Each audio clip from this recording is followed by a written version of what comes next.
Okay, everyone, on this week's episode, we talk about authenticity, finding your true identity. We talk about a lot of current events such as Lil Nas X and that video from Montero, Call Me By Your Name. We also talk about a little history with me singing telegrams, and a couple times I might have crashed and burned. Some pretty good stuff. We also talk about the song that I picked this week. I can't ruin it for you. You're going to have to check it out this week on the Bino Salazar Jamcast. Bino Salazar Jamcast.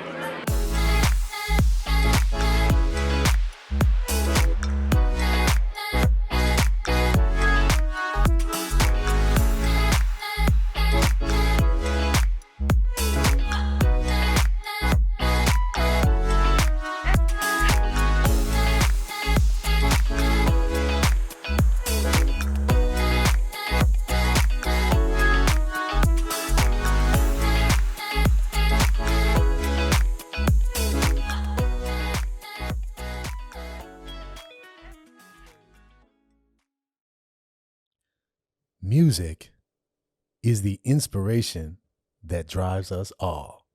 It truly is the window to my soul. Hey, everybody. Thank you for joining us again this week. Episode number 2, OTM presents the Bino Salazar Jamcast. And I'm here with my special guest, the one and only Mr. Norman Perez. OTM presents himself. How you doing, man? I'm doing good, making sure that nothing stops working. No, you know what? That's important. Technology, you got to make sure all the bells and whistles are working, all the knobs are tweaked, but that's all right. We're going to keep it moving, right? Episode number 2. I'm excited about it. I'm happy that we're back here again. I think we got a good show today, man. We got some good stuff, got some good things to talk about. So we're going to get right into it, man. We're going to get right into it. All right, let's go. Yeah, so we're going to get into it. And so just to give you just a quick little bit of background on the Bino Salazar Jamcast, we're talking about music. We're talking about music and how it relates to people, what is special to them. You know, music brings us all together. But in addition to that, me as a person, music has been a part of my life since I was a child. And there's been moments in my life where whether it was trying to make it in the music business or singing in front of people or going through those struggles that I talked about before, music has always been there for me. And I've always used music as a way to find myself, to kind of get back. It's my center. Whenever I'm happiest, and I tell this to all my friends and those that know me, I'm happiest when I'm listening to music and I'm around music. Like I'm on Spotify all day long. Like if Spotify were to like look at the hours that I listen, they wouldn't know, they wouldn't think it was one person.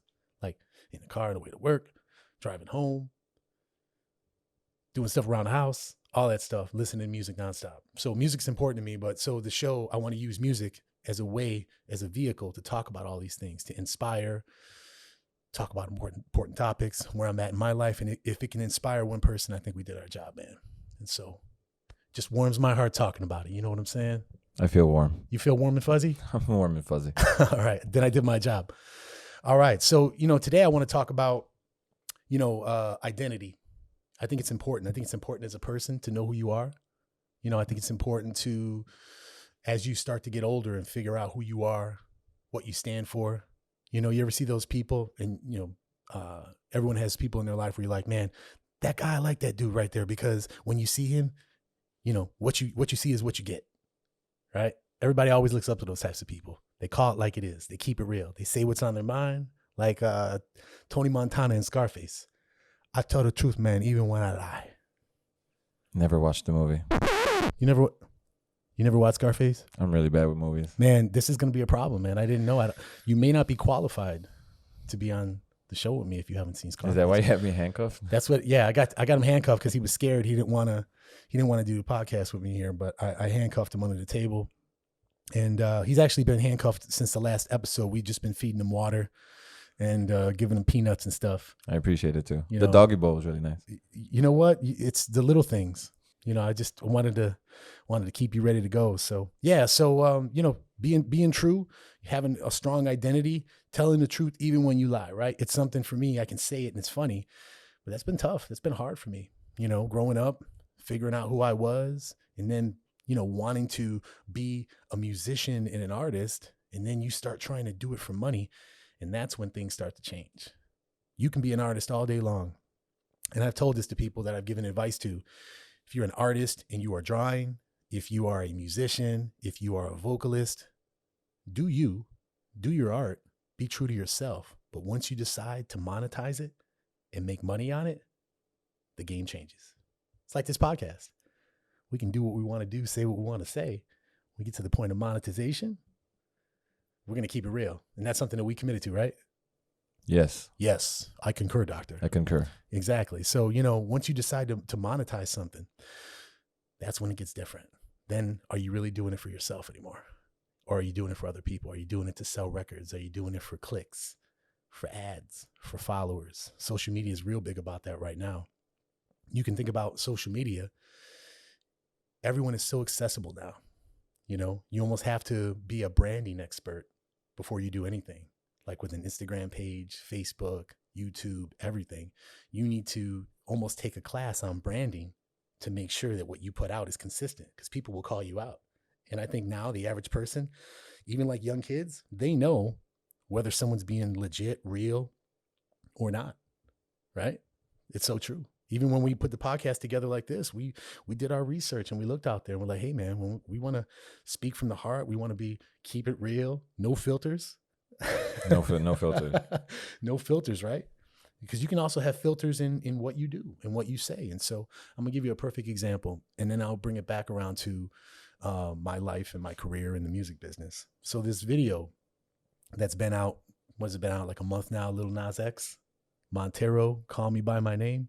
Yeah, I heard it. We actually just watched it a second ago. Exactly. Polarizing video, super artistic. I always suffer from taking the most objective view on things. I like to look at things balanced. And in watching that, even the first time I saw it and I watched it with my kids, I like to just appreciate the artistry of it, and in this moment in time, this artist decided to do this. And, some of the topics that come up in it, there's religious elements that are, to some, could be really forward, faux pas. There's sexuality connotations in there as well. It's 2021, so that seems to be like the topic, in this generation. That's going to be a big topic for a long time. But the video touches on all that stuff. I mean, it's in your face for sure. I mean, I think Lil Nas X, I only knew him doing that one other song that what was that? Country Old song? Town Road, right? Old Town Road. I'm gonna take my road to the Old Town Road, right? I'm gonna ride to the right. And so then to come out with this is completely different, and if you listen to the song, I don't know, to me, the song doesn't really touch on what the video does. The video, and that happens a lot. You'll get artists that come out with a song and the video is something completely different, or like it's a departure. I think the video is more of a concept video. I don't think Lil Nas X is going to become a satanic rapper now. I don't think that's going to happen. It was a cool visual video though. Right? Super. Cool. I mean, you think about, so I can go back in time and think, and I'll bring it back around, but like Michael Jackson, when he came out with Thriller, he got slack for that. Some people thought it was satanic, that there were religious elements in it. And that, I think people got past the fact that there were like zombies and ghouls in it. It was just cool. It was hip. It was something, to look at. It was something to talk about. At the end of the day, that's what I think the video is. But, the reason I'm mentioning it is Lil Nas X. I'm sure there was a conversation that was had when they did that video to be like, hey man, I got an idea. This is what I want to do. I'm going to have heaven and hell, right? And then I'm going to have demons, right? And then at the end, I'm going to snap his neck and I'm going to take his horns. What do you think? Right? Somebody was like, yeah, man, we got to do that. And in between, I'll be sitting on the devil's lap. Exactly. So it's let's just say you won't forget when you watch it. It's not something you'll forget very easily. It's polarizing for sure. But here, so I want to mention this for those people that don't know, since the beginning of the music industry, there is a person, it is their job to cultivate the artist, to produce them, and to make sure that they fit into a particular demographic and group of people. They're called A&R directors. Okay. So at a label, it's artist and repertoire. I don't remember where the phrase came from, but at every label, there's someone who's in charge of A&R, and they're responsible for like Universal or Sony. They may have Shakira, but then they also got this artist, and they got a country artist, they got a Latin artist, they got a rock artist, and a couple hip hop artists. They make sure they have a whole stable that covers all the genres. So there's a lot of science that goes behind it with an A&R person. And they actually are the ones that break an artist. They find and discover them, and they cultivate them, and they say, okay, Billie Eilish, she's awesome and all, but we're going to put her with this producer because we think he's going to help bring this out of her. So do A&R people? What do you call them? A&R. They work for the label. So when they work in A&R, they get to choose like how the artist dress? Yeah, I mean everything. They have their whole look. Stylist, their whole look. The whole look, yeah. So not necessarily the artist themselves. It's that too. It's part of that too. Now, it's not just one person. It's a whole team of people. Okay. You know, and so I wonder with Lil Nas X if that's what they did. They said, okay, you know, there's some uniqueness about him. He's got a story. He's not just your everyday rapper. You know, he's got in what he talks about, what he stands for, his identity, I think to a degree, and he's still figuring it out. But to a degree, he is who he is, you know, and so they wanted to add this on there as well. And I'm sure there were conversations that were had. And let's be honest, at the end of the day, any hype is good hype. People are talking about it. How many people are going to watch this and be like, oh, Lil Nas X? Yeah, he released a shoe with the video, right? The shoe, yeah. I mean, so the shoe got a lot of slack too, because a lot of fallout because of Nike. Now, from what I had saw, the shoes aren't directly made by Nike. Is that right? I want to say like it's a third party customizer that actually takes the shoes and then customizes them and puts them in a kit. But so I guess these shoes, there's 666 of them that were made. They're all numbered. The numbers are negative. I guess, and I don't know if I have the measurements right, but there's like a drop of blood in each shoe, human blood or something like that. Yeah, that's what it says. Right. And like the bottom of the shoe where you have like the Nike air bubble at the bottom, it's got liquid in it and it's red and it's got blood in the liquid. Pretty hardcore. How many pairs of shoes is it? 666 pairs. So for this, you know, for the sneakerheads, it's a collectible, right? But hey, man, it's marketing. And let's be honest, at the end of the day, what is social media? It's marketing. You're marketing yourself. You're branding yourself, right? That's just part of the branding machine. I mean, we're all a part of it. We all play a role in it. And so, I don't know. I mean, the shoes look, I mean, they're cool. I'm a black on black guy anyway. When I like, you know, black colors of like clothing and things like that. So I don't know. To me, they look cool. I mean, do you know how much they are? I bet you they're hella expensive. The sale price was $1,018. So what's the aftermarket price on that? They probably jack it up. I don't know. They're actually $5Gs? It says here that they're offering full refunds after a Nike lawsuit. So Wow. they might not be getting the shoes after all. And so taking this and going back a little bit, do you know, since at least in the 50s, 60s, 70s, every generation there's an artist or other artists that come out and they touch on topics that are out of bounds or ahead of their time. I can go way back and look at the Beatles. The Beatles had a song, Helter Skelter, that they put out. And I don't know if you know who Charles Manson is? Oh, I know who that is, yes. So when Charles Manson, there were those murders that happened at that actress Sharon Tate's house, he actually had blamed or had said Helter Skelter. His interpretation of it was one of the reasons why they did that. So he blamed it on the song. He said, and that happens every once in a while. Like people will say that song is the reason what set me off. And so they didn't say that was the only reason, but Helter Skelter. And if you hear the song, there's nothing in it that, to me, I don't interpret it as anything satanic or, you know, makes me want to have aggression or anything. I mean, the Beatles are, you know, quite arguably the greatest musical group ever, you know? And so are they up there? There they are. Hey, Beatles, right? Helter Skelter, who would have thought? And so back then that was, you know, a lot of hoopla around that. The Rolling Stones. Other people might argue they're the greatest musical group of all time. They had Sympathy for the Devil, which is one of their most popular songs. And they had an album that they put out. It was a studio album. The Secret Majestic Tapes, I think it's called. And it's like a studio album. The Satanic Majestic Tapes. That was the title of the album? That was the title of a studio album that they did. And so, what's a studio album? A studio album is where an artist will put an album. It won't officially be released for radio. It'll just be like recorded in the studio. Because, you know, when you record a song and you prepare it for radio, it's got to have a certain time limit, the song. It's got to have like a hook. You know, when you try to prepare it for radio, like There's requirements to it. There's requirements. There's mainstream. So when you do like a studio album, there's no rules. You can just do it. They could be rough cuts. You know, like they could just be songs that were never released for the mainstream, but they just put it out. So typically there's not as much promotion behind it. Okay. You know, but you get a group like the Rolling Stones, people will buy anything they put out.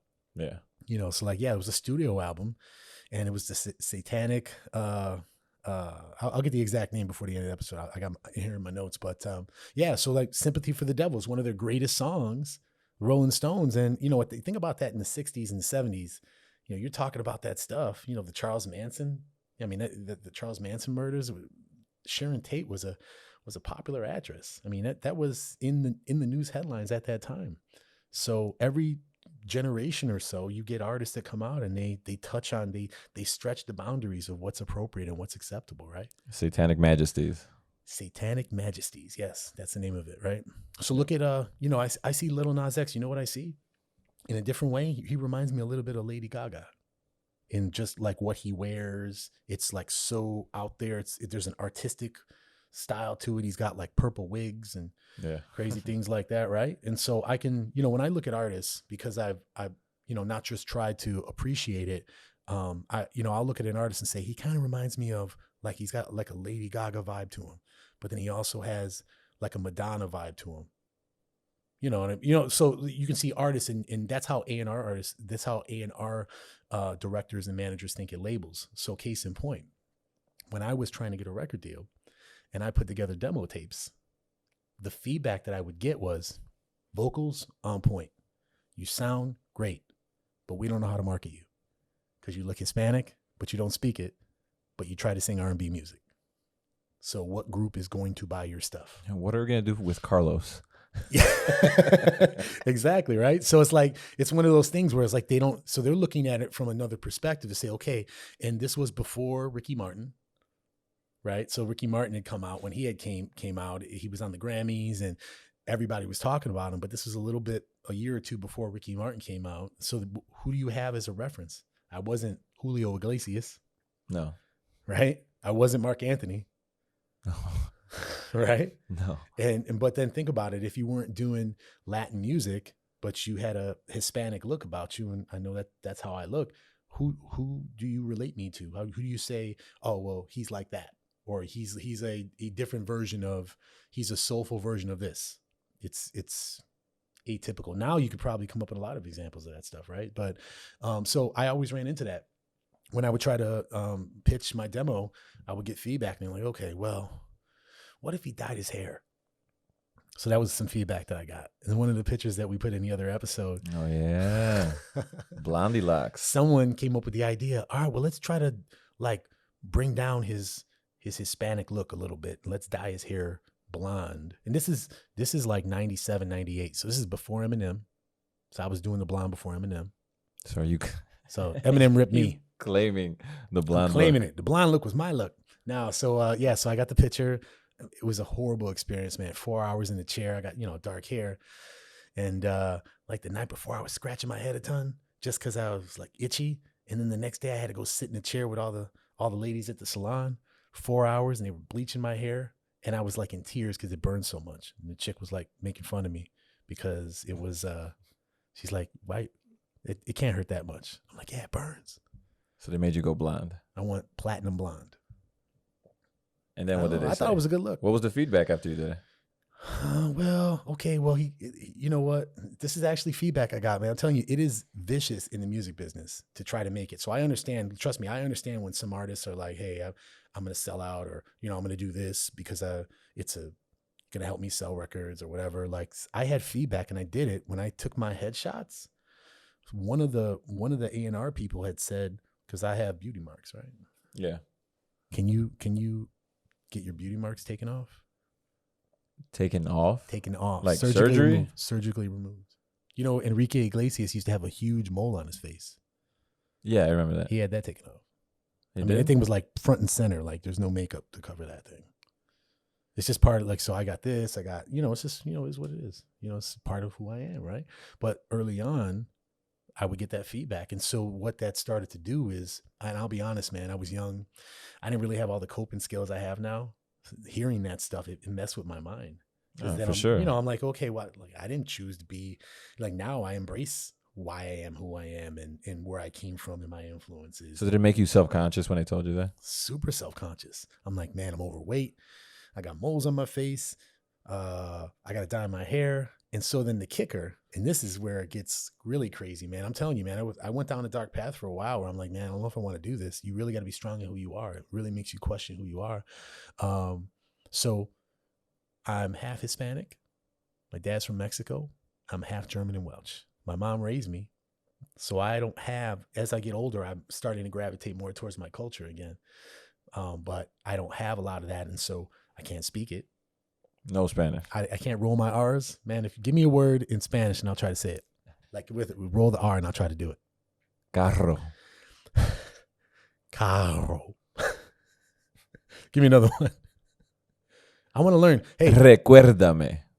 Recuérdame. That was not even close. Not even. Dude, the way you looked at me in your eyes, you were like, you got it. He's got it. Give me another, one more time. I'm going to do it. I'm going to get it. Puerto Rico. See, why you got to give me all the hard ones, man? All right, here we go. Puerto Rico. No? All right. So you see how awkward that sounds? Yeah. Right? So imagine Puerto Rico.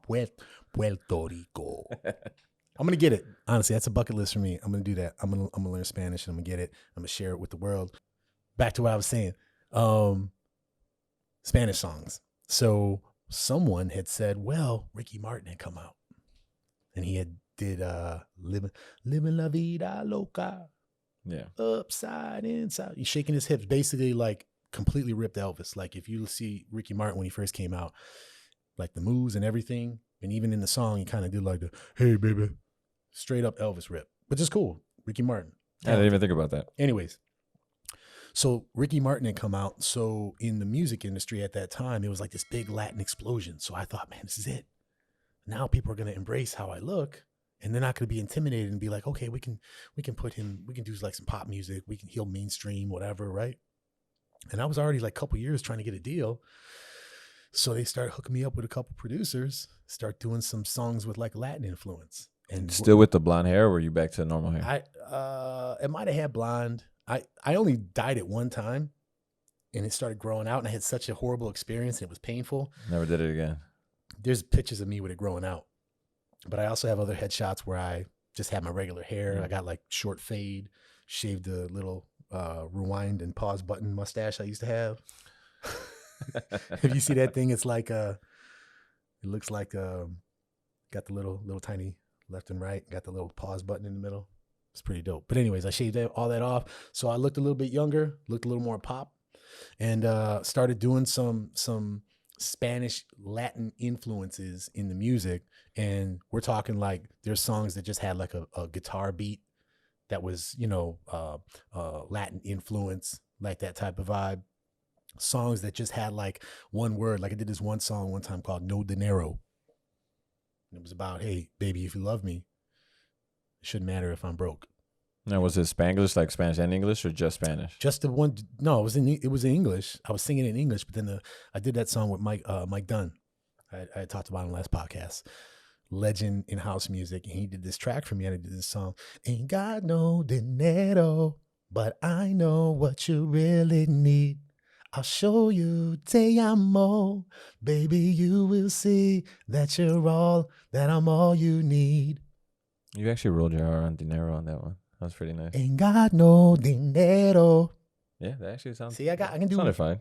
So, anyways, so I did that one, and that's when the wheels started to fall off on the Spanish Latin experiment, because then I started getting songs in which they were like half in Spanish. And you saw what I just tried to do, and it didn't work. Full verses in Spanish. I did this one song with this producer, Steve Grisette, Chicago producer. It escapes me of like what, he worked with a lot of different artists locally. And he did this one song. It was written by this artist, Bobby G, and it was called Recuérdame.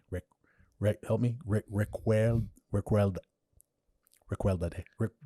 I remember. It's Say it. I You got tried. it. Recuérdate. Yeah. Yeah. Recuérdate. See, I needed you there for me, man. See, we could do it now. I think we're ready. Man. I think we can go on Lele right now and I could crush it. Recuérdate. And that song was half and half. Yeah, it was like half and half. There were like phrases that I had to say. I got it. I actually have all these songs saved. And, once we're able to like release them and I can make sure there's no like copyright problems, I can put that up on the page for everyone to hear. But yeah, I did this song and in hindsight, it wasn't me. Didn't sound good. It's not who I am. Like that identity was like, I was doing it for everybody else. And so, man, I'll take it even a step further. And I really feel for any artist that says, okay, like Lil Nas X, who knows if that was his idea to do that? Maybe it's like A&R telling him, hey. Like, this is what you have to do to blow up. Right. Like he didn't just do the video. He dyed his hair red.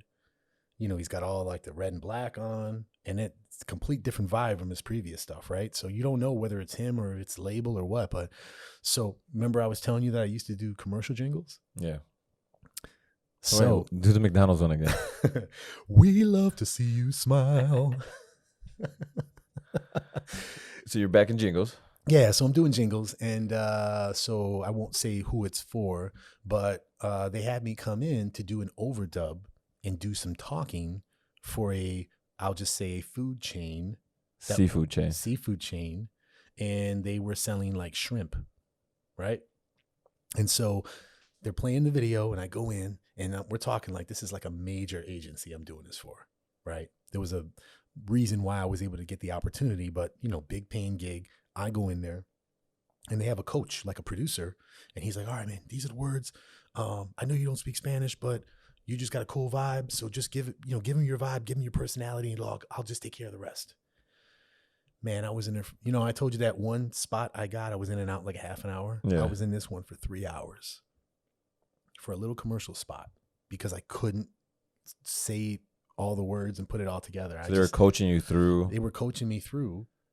And I was doing it, and it was just a train wreck. Like very few times in my career when I've performed, whether it was in high school, in choir, musicals, singing in front of people, public speaking professionally in my career, I almost have never gotten off stage where I felt like, man, I was embarrassed or it was a train wreck. Usually I did pretty good, and I would think to myself, okay, I could do better, but at least I was at a certain level, right? Yeah. I left this thing with my tail between my legs. I felt like I didn't want to do it anymore. Like, I'm like, I had lost myself. I just felt like I was pimped out. It's like SpongeBob. 3 hours later. 3 hours later. Did you finish recording it, or they just gave up? We finished it because we're there at that point. We got to finish it, and they got to pay me because I'm there. So like, okay, well, we got to get it done. I don't know. I got paid to just do it, but I didn't get any royalties or anything, so it probably didn't get placed. But yeah, it was rough, man. So you got put all that together. Like I said, Ricky Martin had come out, and so like in that happens in the music industry. Someone will come out that's so different, and then everybody tries to like use them as an influence, right? Mm-hmm. Like in recent history, I can see like Billie Eilish came out, and so like my daughter likes her, and she's got like this cool vibe. You can like Madonna when she came out, like people see that, like Michael Jackson. There's certain artists that come out where everyone's like, what can I take and utilize in my own stuff, right? So, for the Latino community and for the music industry, so that was my way in. And so I started to do all that, dye my hair, try to sing it in another language, couldn't speak it. So it was a train wreck, man. And so, yeah, these were A&R people saying, okay, well, you sound great, but we don't know how to market you. So if you could figure that out for us, come back to us with a different look, different vibe, And it was rough, man. But look, I have some notes here. I did some research. It's not uncommon for an artist to either change their style or how they came out. They end up completely different. So this is where I will say, maybe, I'll be honest, man, thinking back in hindsight, maybe I was too hard on myself. Because, as far as your look? Just in terms of, finding myself and dealing with the judgment. I mean, they told you to have surgery on your face to remove beauty marks. Yeah, and That's crazy. You know what the compromise was? I didn't cut my moles off, my beauty marks, whatever. I had someone edit them out.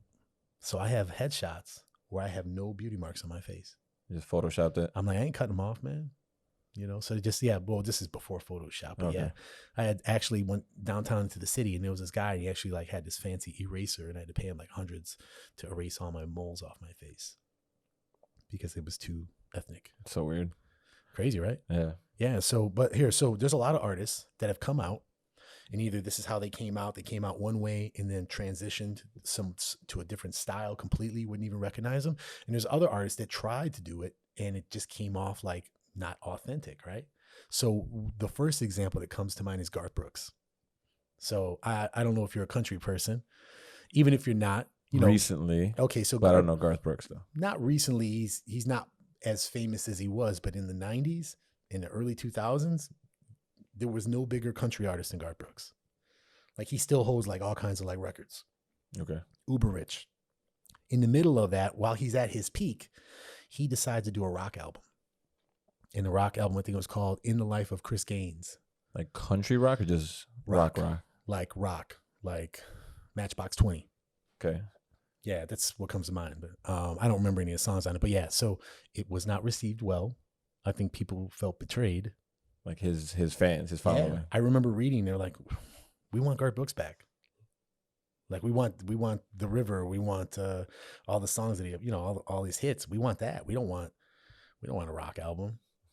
And so I don't know this to be true, but you know what my gut says about that? I think Garth really, sometimes you get famous for something that's not what your heart and soul is. It's just, you never know what people are going to gravitate to. Do you think he really just loved rock? My theory, and I don't know this to be true, my theory is that Garth Hot Brooks take. really liked rock, but country is what hit.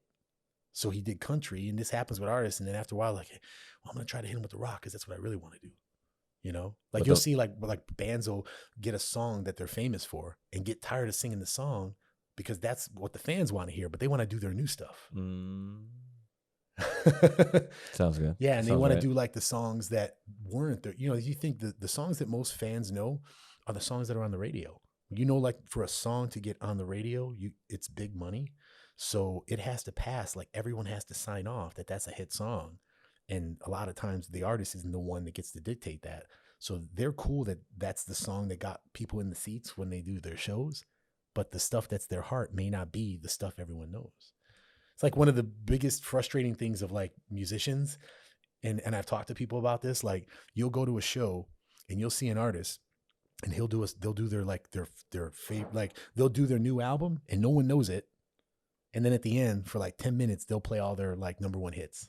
But that's the reason why everybody came, is to hear all the hits. And that's why they play it at the end. But they play it at the very end. But the whole show, you have to listen to them do all their new stuff. And if it's a concept album, like, can you imagine like what I had said, like Rolling Stones, like that everyone knows them for all these songs that they got. And then they have this concept album. It's all this satanic stuff. It would cause a problem. Yeah, people would be upset. People would be upset, right? And they're like, that's not what I paid for. Not what I paid for, yeah. Yeah, you know, if I go and I see Garth Brooks, I want to hear this, you know, I want to hear these songs. I don't want to hear rock stuff. So that's an example where that did not go well. Let's see who else. That's a cool take on it, though. That isn't it? Here's another one. Kiss. So Kiss, rock group, mega rock group, 70s and 80s. If you're a 70s, late 70s, early 80s kid, I don't know how you don't know about Kiss. So face paint, rock, 4 of them. They were just like super mainstream. I mean, I was a Kiss fan. My older brother was really into rock. It was actually my first concert. Go and see Kiss. I'm sure it'll come up in a future episode. But face paint. So when I was a kid, I wanted to wear the face paint. Like I was Gene Simmons. He was the dragon. I had the dragon face paint, white with the dragon. And then it was Paul Stanley. He had the star in his eye. Peter Criss was the cat. He had like the whiskers. I remember seeing a lot of pictures and stuff of them. I never heard their music, but as a kid, I remember seeing them on TV and stuff. And that's not how they started out. They were like a regular rock band doing their thing, and they decided to end up doing the makeup and to stand out. And trust me, they stood out. I mean, there was not another group. In fact, to this day, some people still think Kiss, no one does a better live show than Kiss because of the theatrics of it. Like there's a point where Gene Simmons, who's the bass player, and I'm talking like people don't know who Kiss is, but just in case, like he's the bass player and he's got these high boots and he's got like this, he looks like a dragon, like a demon in his gear with this huge bass way down here. And like when he did his show, blood would pour out of his mouth. It's crazy, right? Now, these guys were not like satanic or none of that stuff, but it was a show. It was a show. And that's what you want, right? So at some point they decided, let's put makeup on, and they got a lot of judgment by other musicians. They're like, okay, that's over the top. The music's not that good. Like some people said that, like they're an average rock band that just had a cool gimmick, right? So when I went to go see them, it was when they didn't have makeup on. So they decided, okay, we're not going to do the makeup anymore. We're going to take the makeup off and we're going to go back to our being a rock band without the makeup. And it was kind of cool because I think people were excited to see him without makeup. But my point is that who they really were by putting the makeup on, or did someone make the decision, what if you guys put makeup on? Let's go really over the top. Let's go over the top. Let's put out a video with, like Lil Nas X.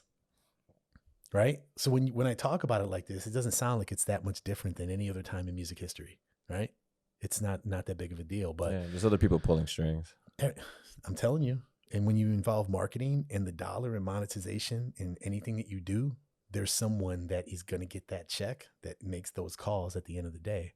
And, as an artist, the holy grail for you is get to a point where you make all your own decisions and you call all your own shots. And nowadays, I think if you play it right as an artist, you can do that. You can get a following. I'm trying to think. Someone that comes to mind is like a Justin Bieber. He got famous on YouTube before he ever got a record deal.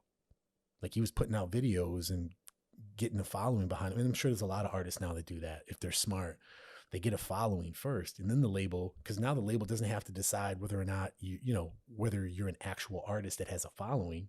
You may already have albums you've put out, put your stuff on Spotify without them, and then they sign you when you're already hitting. I'm thinking back like music history, MC Hammer, right? And came out in the beginning, he was selling tapes out of his trunk. He had already put out like at least an album, sold like a ton of albums, like No Limit is another No Limit Records. Like the reason Master P is so rich is because in the beginning, he put out all his own stuff on his own. So then when the labels came to him, he was like, hey, I don't need you. But if you're going to come, this is what you got to pay me. But he controlled all the artistry. He made all of the artistic decisions. So nobody was telling him how to dress and they didn't wear face paint. He didn't dye his hair.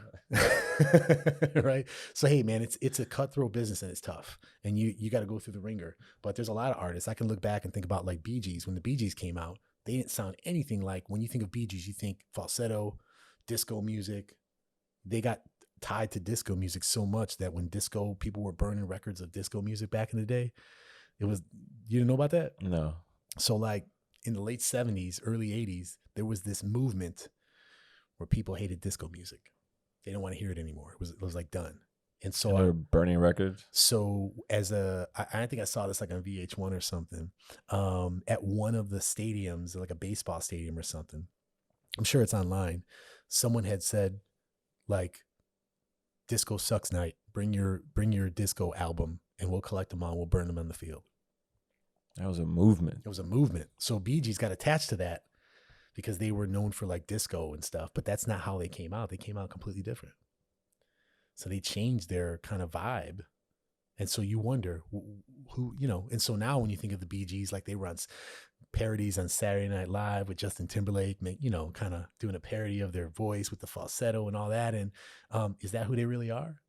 Or like with Garth Brooks, is that just what popped? It makes you think, right? And what do you really want out of an artist and a musician? Because what do you know what's really real? Look at Snoop. Snoop changed his name at least twice. Not just changed his name, but he's Snoop Doggy Dogg when he came out. Changed to Snoop Dogg. Tried to put out reggae and changed his name to Snoop Lion. I remember that.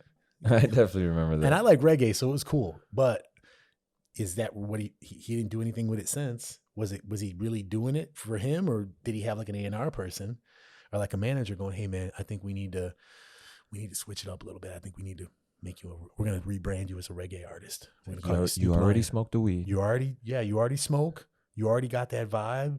You're timeless. You could be 80. People still love Snoop. So we're going to make you a reggae artist. Put out Snoop Lion. And that didn't last too long though. It didn't last too long. And look, I think people can pick up if you're not keeping it real after a while. if you're not really authentic, especially now, there's so many jokers out there and people that are just putting out content and, they're just following, or it's not really who they are. And you can tell, if it's too produced, overproduced, too much auto-tune, not real singing. I'm just playing. I don't want to go there. You don't want the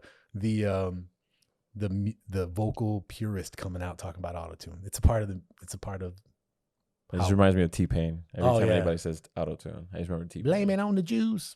Got you feeling loose. Alcohol, blame it on the No? That was auto-tuned? That was auto-tuned. I didn't know that. Hey, it's part of production. So there are musicians that also change their vibe. Yeah, so there's a lot of artists that come out. Just some research I did. Darius Rucker, right? Oh, I know Darius Hootie and the Rucker. Blowfish, right? So you think of them like 90s, like rock, like light, I don't know what you call him, hard rock. He's a country artist now. Taylor Swift came out, country artist. She's pop now. Taylor Swift started as country? Country. I didn't know that. Yeah. I didn't know that. Hard country too. Like the like there's the belt, the country belt, and she was like knee deep in it. Taylor Swift. She's our people. And then crossed over, went pop, never came back. Blew up. And it's hard to turn down the money. And I would say this, a lot of country nowadays there's a lot of pop influences to it. When you hear groups like, I'm trying to think, who's that group that did that song with Nelly? Florida Georgia Line, yeah. right? I mean, there's a lot of country that you hear now. It's just pop music with a little bit of twang in it, a little bit of country soul in it. Twang. I don't know. I like Kane Brown. Kane Brown, right? Kane Brown is dope. I'm telling you, man, country is. I have a Spotify playlist. It's just like Bino's country hits, and it's all my stuff because my wife loves country. Every once in a while, I'll find a song. I'm like, man, that Tennessee whiskey, man. That Chris Stapleton, man. Chris Stapleton is dope, soulful, all that. Love it. But anyway, so like artists will change their vibe up. Sometimes it works, sometimes it doesn't. Didn't work for Snoop. Didn't work for Garth Brooks. I mean, these are huge artists. In hip hop, I mean, Snoop can pretty much do anything. But like there's a shelf life. There's a point at which people might not buy Jay-Z stuff anymore because he's not connected to the streets or something, or like he's getting up there in age. I mean, you think about like how hip hop now, you're going to get an artist, they're going to be 60, 70. Look at like the Rolling Stones. They're like 80 now. People are going to go see them. I mean, they're rocking, but they're still 80. They got a loyal following. Can you imagine going and seeing like a hip hop artist when they're like 80? Nope. Can you see like Diddy on stage trying to do his little moves with his cane? Yeah, no, I understand what you're saying. It would be weird. So you have to kind of rebrand a little bit, like and say, okay, so I get like why they did that with Snoop, to say, okay, well, if you do reggae, because I will say if you're doing pop music, you really have to slant a certain age. There's not a lot of artists that come out that do pop and they cross over for a long time. And when they hit, they're like in their 50s or 60s. I mean, back in the day, in the old days, that happened. Like, I don't know, like Kenny Rogers come out with a hit. I swear when he was huge, he's already like 50 or 60 and he had like number one hits. I'm probably making that up. I'm probably going to get some backlash for that. But anyways, like in the old Call days, them out. In the old days, artists would come out and they would hit and they'd be 50. They'd be 40, 50, whatever. And nowadays you get artists and they're like 13, 14 years old. What are we talking about here? We're talking about identity, authenticity. And I think music is tricky because how real do you want to keep it? And where I'm going to go with this, I'm going to take it and give you an analogy because I've thought about this stuff so much. I'm telling you, it's spent many nights thinking about how real I want it to be. You go and watch a movie, right? You go see Star Wars, or you see like Steven Spielberg comes to mind. When you go see that, it's a production. That's the equivalent of pop music. Like it's just to sell records. It's action. You're going to go there. It's an experience. You're not going to critique the dialogue and whether or not the script, the screenplay. You're not going to pay attention to the character development and all of that stuff, right? And then the alternative of keeping it, the other side of the keeping real argument is like a documentary, like a Michael Moore. Or like some of these guys that put out documentaries where they're like, this is real. It's gritty. It's what really happens. Nothing but facts. And sometimes facts are entertaining. Like you watched what's the one show you just watched about Last Chance U? Oh yeah, I love that series. That's a documentary style. Yeah. Right? but you like that stuff because like you were connected to all that stuff. So, you know, you're still connecting. So you get it. Like, Yeah, it you resonates. understand the locker room life. You understand. So you're like, oh, I can relate to them easily. Exactly. You can relate to that stuff. Right. And so, but so documentary style to me is like this really super keeping it real, but that's not always sexy. And in music, I think about an artist like a Pink. Pink is a great example. She keeps it real in her music.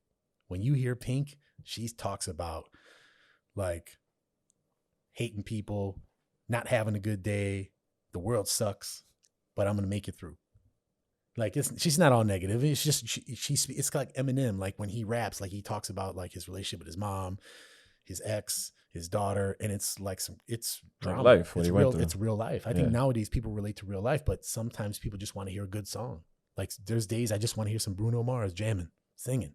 I don't want to hear about problems. I don't want to hear about drama. Just as long as you can bob your head. I just want to put some Versace on the floor. That's it. That's just why I just want to feel it, right? I don't want to hear about all the drama. I'm trying to get away from all that stuff. So my point is, that would be the example of keeping it real. You know, Pink's got a really awesome story related to this. When Pink came out, I think it was Jimmy Jam and Terry Lewis. I hope I got that right. And I think they're famous for working with Janet Jackson, Prince. Yeah. I hope I got that right. I got it right. And so when they came out with her, you know, she can sing. I don't know if you noticed, but Pink, she can blow vocally. She's on point. Yeah, no, she's got pipes. She's really got pipes. And when they branded her to come out, A&R, pink hair, her name is Pink. If you look at her first video, she's in like a white jumpsuit, like a zip up jumpsuit. And in the video, we're looking real cool and slick, got the glasses. She kind of reminds me of like a Monica back in the 90s. You know, like that vibe, short haircut, hip, you know what I mean? And so her first single, Oh, There You Go. There You Go. Yeah, right. And so she actually got red hair in that one. But anyways, I want to say I saw something else with Pink. But anyways, so she came out with that. And I think they were trying to market her as like this white, soulful artist that can blow, but let's put some tracks behind her and let's try to sell her in the R&B side of the business, right? Okay. So her second album comes out, completely changes it. And I don't know the complete backstory, if they got in a fight, dropped from the label or something, but she talks about it in a song and she references them and says, if I did what they told me to, I would have stayed in the jumpsuit in the pink hair, but I wanted to keep it real. And I'm just paraphrasing here. And so like every album after that, she ended up working with, what's her name? The lead singer, the chick from the 4 Non-Blondes. You remember and I said, hey, yeah. Oh, I know what's going on? That chick? Yeah. She produced like a lot of Pink stuff. And the lyrics are, if you hear Pink's lyrics and look them up, I mean, they're drama. They're like, they're just, let's just say there's no filter. Completely different vibe. And she denounced what she had to do to get paid in the music business. And she kept it real. So like the rest of her career, even now, like you can tell this is who she is. Like she's been real vocal about a lot of different topics over the years. And she says what she wants to say. And I give her credit for that. You know, her identity is strong, right? Damn right. It's crazy. And you never know what's going to hit. You never know what's going to hit. So, so you get the analogy what I'm talking about? You know, you go see a movie in like mainstream, it's like an action film, sells a ton of, think about like all the Avenger movies coming out now. Oh, the superhero movies. Breaking every record, all the superhero movies. Now, the good thing about that is they already have the comic book people behind it. So, you know, you just got to adapt it to TV and you got all them followers. Yeah, because comic book people will call you out if you don't go. Dude, if you mess up one thing in the comic, like, man, the cape is red. Anyways, I go and I love all that stuff too. Kids love it. But that is, I don't think people go there and they say, well, they're not keeping it real. How can someone lift a whole building with one arm? Like, that's not real. Like, not for that audience. It's a departure. It's face paint. It's Lil Nas X. Like, I don't think he really believes all that stuff. I think it's just entertainment at the end of the day. People are talking about it. Yeah, he was putting out a shoe. It's a shoe. Marketing. Maybe it's, you know what? Maybe that's what it was. I don't know how much they get paid to sell shoes nowadays, but maybe And who knows what else? Maybe it'll be a whole album that he'll do, like a concept album, like the Rolling Stones or something like that. There's so many stories where keeping it real, it's not good for the artist coming up. And we were talking about this before. I want to make sure I mention it. LL Cool J, right? That guy can do no wrong. I can't think of any controversy LL Cool J's ever been involved in, right? Like ever since he like came up, he's definitely crossed over mainstream. He does NCIS. I don't even know if it's still on the air, but like this guy's like on network television now. Like he's not just a rapper anymore. Yeah. People know him for so much more. He's an actor. He's an actor now, right? I remember seeing there was a story about the female that did the rap part to that song doing it. I represent Queens. She was raised out in Brooklyn. Doing it. Wow. If you listen to the song, the female that does it, man, sultry, like phone sex operator voice. It's hot. Good tracks. To this day, still turn it on. Love it, right? When he was going to go on tour for that, they didn't let the original female go on tour with them because she didn't fit the look. She was a big girl, and they had a model, and they overdubbed her voice, and that model went on tour with LL Cool J, and he caught a lot of critics. So she was lip syncing, Milli Vanilli style, because she didn't fit a certain look. The look that they wanted for tour. Exactly. It's tough. So so we talk about identity and keeping it real, and this is where it gets real personal for me. And I'm still coming out of that, but finding yourself and being true to yourself, even when it comes to like your weight and what's more important to your identity and how you look and how you feel, and when you look in the mirror, what you see and what you tell yourself when you see yourself every day, right? What's more important than that? When the lights go down and it's you by yourself and you're looking in the mirror, nothing's more important than that. And so the reason I say that is when you're an artist and you're a musician and you're on stage in front of people, you're giving yourself to everybody. You're pouring your talent out, but it's not just, they could just listen to the radio if they just want to hear your voice. Yeah. You're performing, you're looking a certain way. People are going to like how you look. Michael Jackson, they love his dance moves. Bruno Mars hitting notes, complete. I think about like male artists, like Usher, Bruno Mars, like these guys can do anything. Vocally, can do anything they want. Dancing, anything they want. And it's a whole production when they go. But can you imagine if they were overweight? What would people say? Like, what if Bruno Mars decided right now, you know what? These cheeseburgers, man, I just love them. And Bruno put on like Jupiter. Hey, it happens. And artists, they gain weight, especially like when they get older. And then what do you do? What do you do when your identity is like this dancer? Like if Michael Jackson decided, Luther Vandross, and it's always a joke with Luther. Like I want to say it was like Martin Lawrence back in the day had a bit, and he said, I like Fat Luther better than Skinny Luther. Fat Luther was way better singer.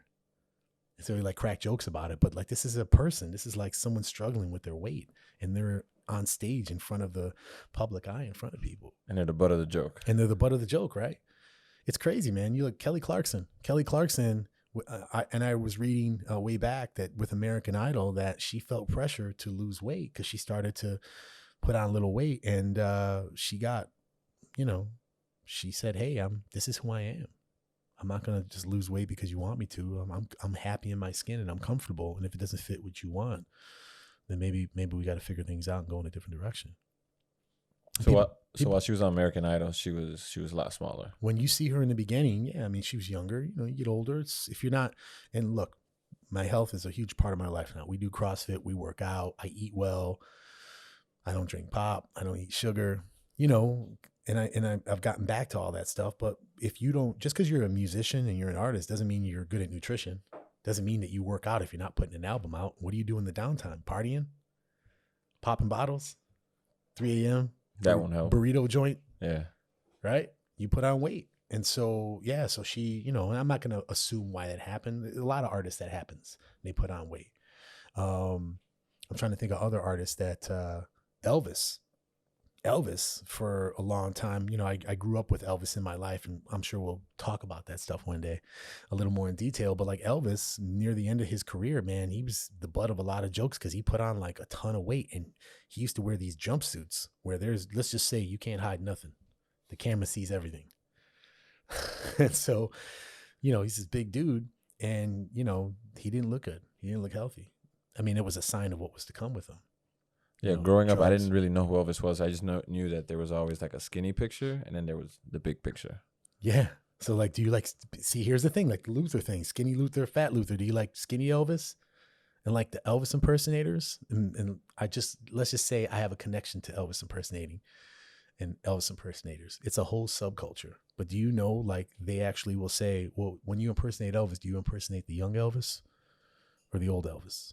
Like jumpsuit Elvis, overweight Elvis, or the young Elvis when it's a different artist. It's like a different type of artist. Anyways. So yeah, so like Elvis put on a lot of weight at the end, and he worked his way through it, but people noticed. People cracked jokes. You know, it was a topic. So there's a lot of artists that they struggle with weight, and not everybody puts it out in the media, right? So we were talking about this before. I'll just give you perspective because we're talking about identity, right? Biggie, Notorious B.I.G. What do you think weight-wise he was at his heaviest? 3 bills? Oh yeah, easy. 3 bills, and no one cared.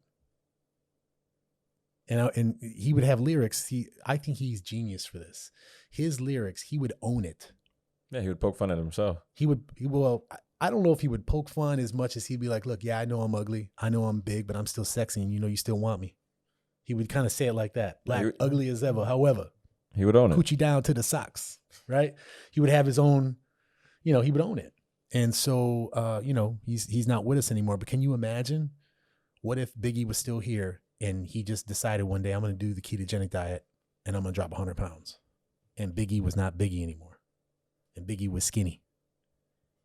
It'd be odd. You think his followers would stop listening to him though? I don't know. I think because his weight was a part of who he was, right?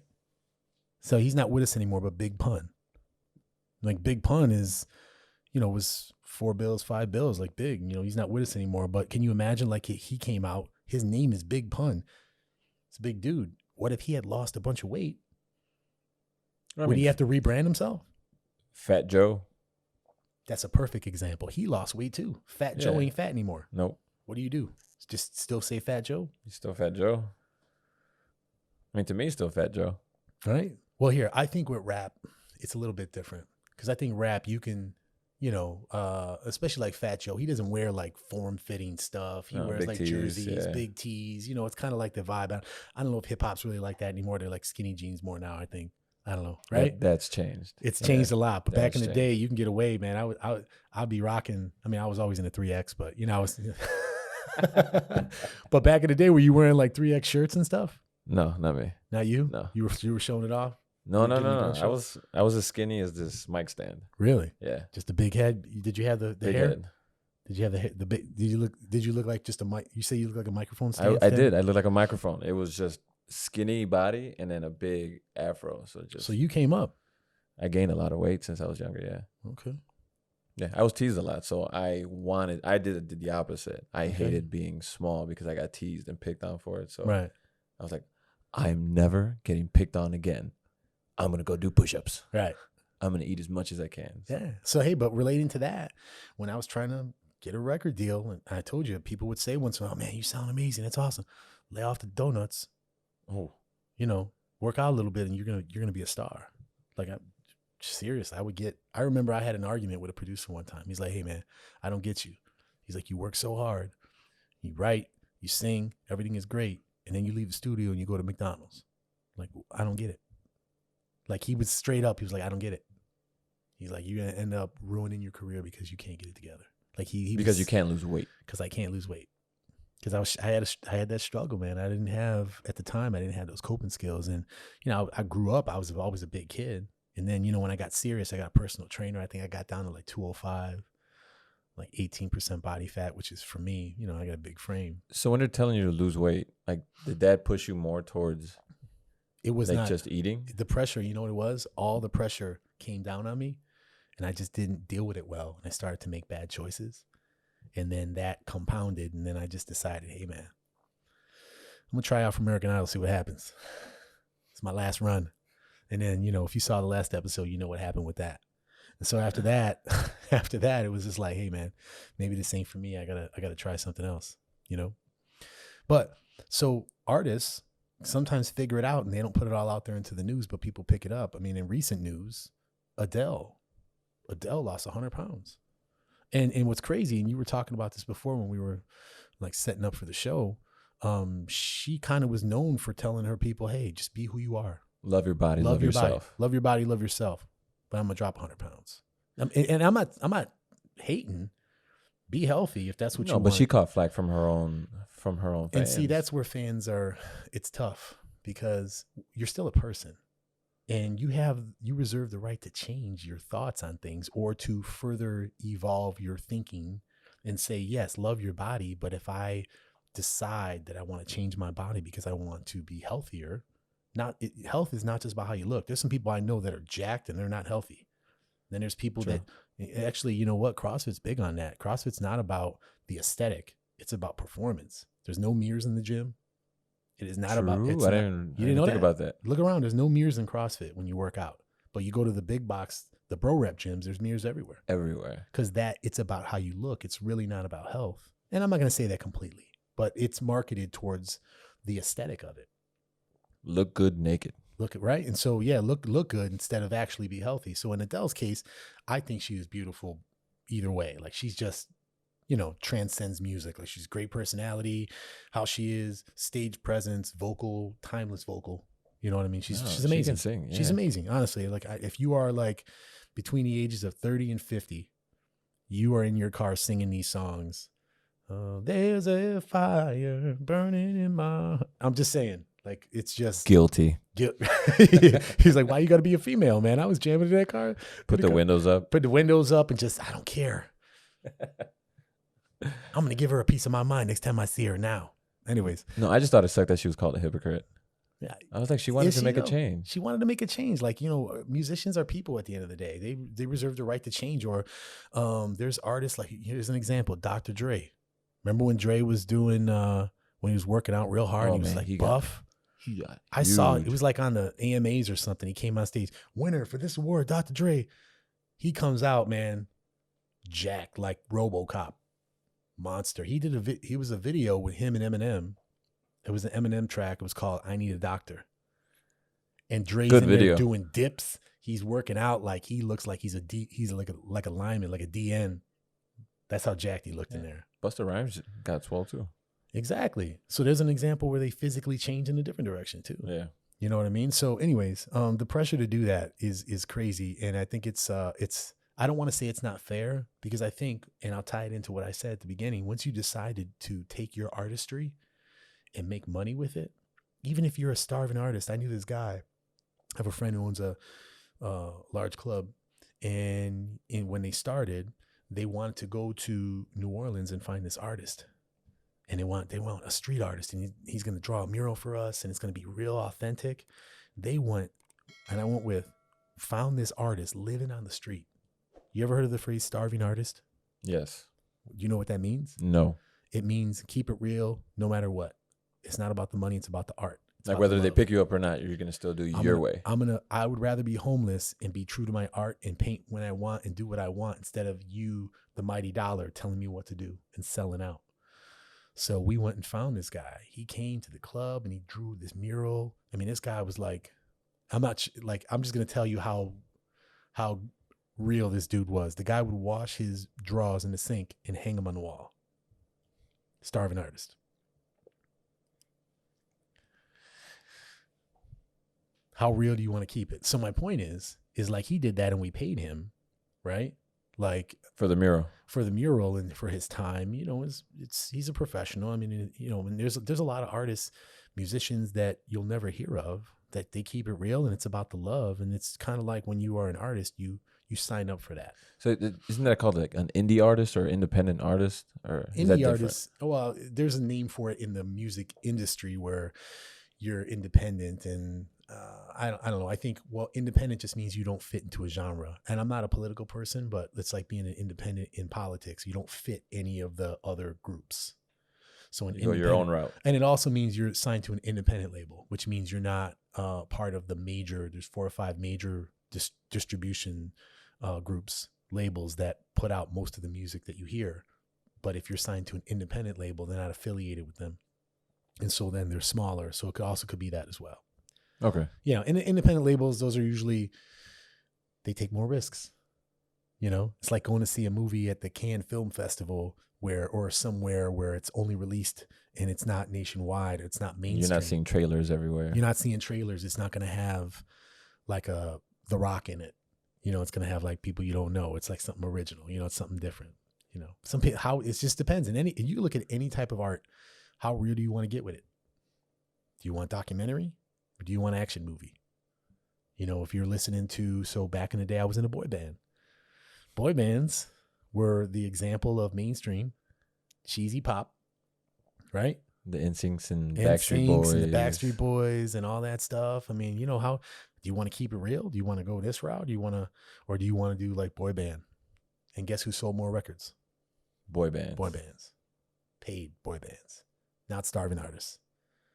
So I think, and I've given this advice to other artists, whether you're drawing, whether you're any type of art, really it's anything. I could probably even make an analogy to sports as well, right? So I remember, and I'll just go on a tangent here, but like I was playing basketball with this one guy, and he was like the James Harden type of player. This is way back. I'm not a baller, but you know, pick up ball, whatever. Like dribble for like 10 minutes, dribble, shoot. Is that what it looks like when you dribble? Oh. Man, I got squabbles, man. I tell you, I'm just trying. Yeah. Okay. Anyways, so and I remember asking him because we were cool. I'm like, hey, man, that's your style. Like, you know, I don't remember how I said it. I said something like, the point guard shouldn't be dribbling all the time. You got to pass, set the offense up, move the ball around or something. You know, I knew him, so we were just, I don't know how I said it, but he's like, man, I'm gonna do me. That's how I play. It's not always about winning and losing. This is how I have fun. That's how I like to play, and I'm gonna play that way whenever I lose. Ball hog. Right, but in sports, it's like that, right? Sports is like, this is my style. Yeah. I only play wide receiver. I don't play tight end. This is what I do. I'm gonna make it or I'm not. You ever have that happen? I know you're a football guy. You ever have athletes that said, I'm gonna keep it real and I only play defense. I don't play offense? Or you know, like the quarterbacks now, like Lamar Jackson and certain quarterbacks that are running quarterbacks that they try to make into receivers, and they're like, no, I'm a quarterback. Right? Don't doubt me. So, but think about that. Don't you think that the agent was in his ear going, hey, man, you're staring at a contract, $100 million contract. You better do what they say.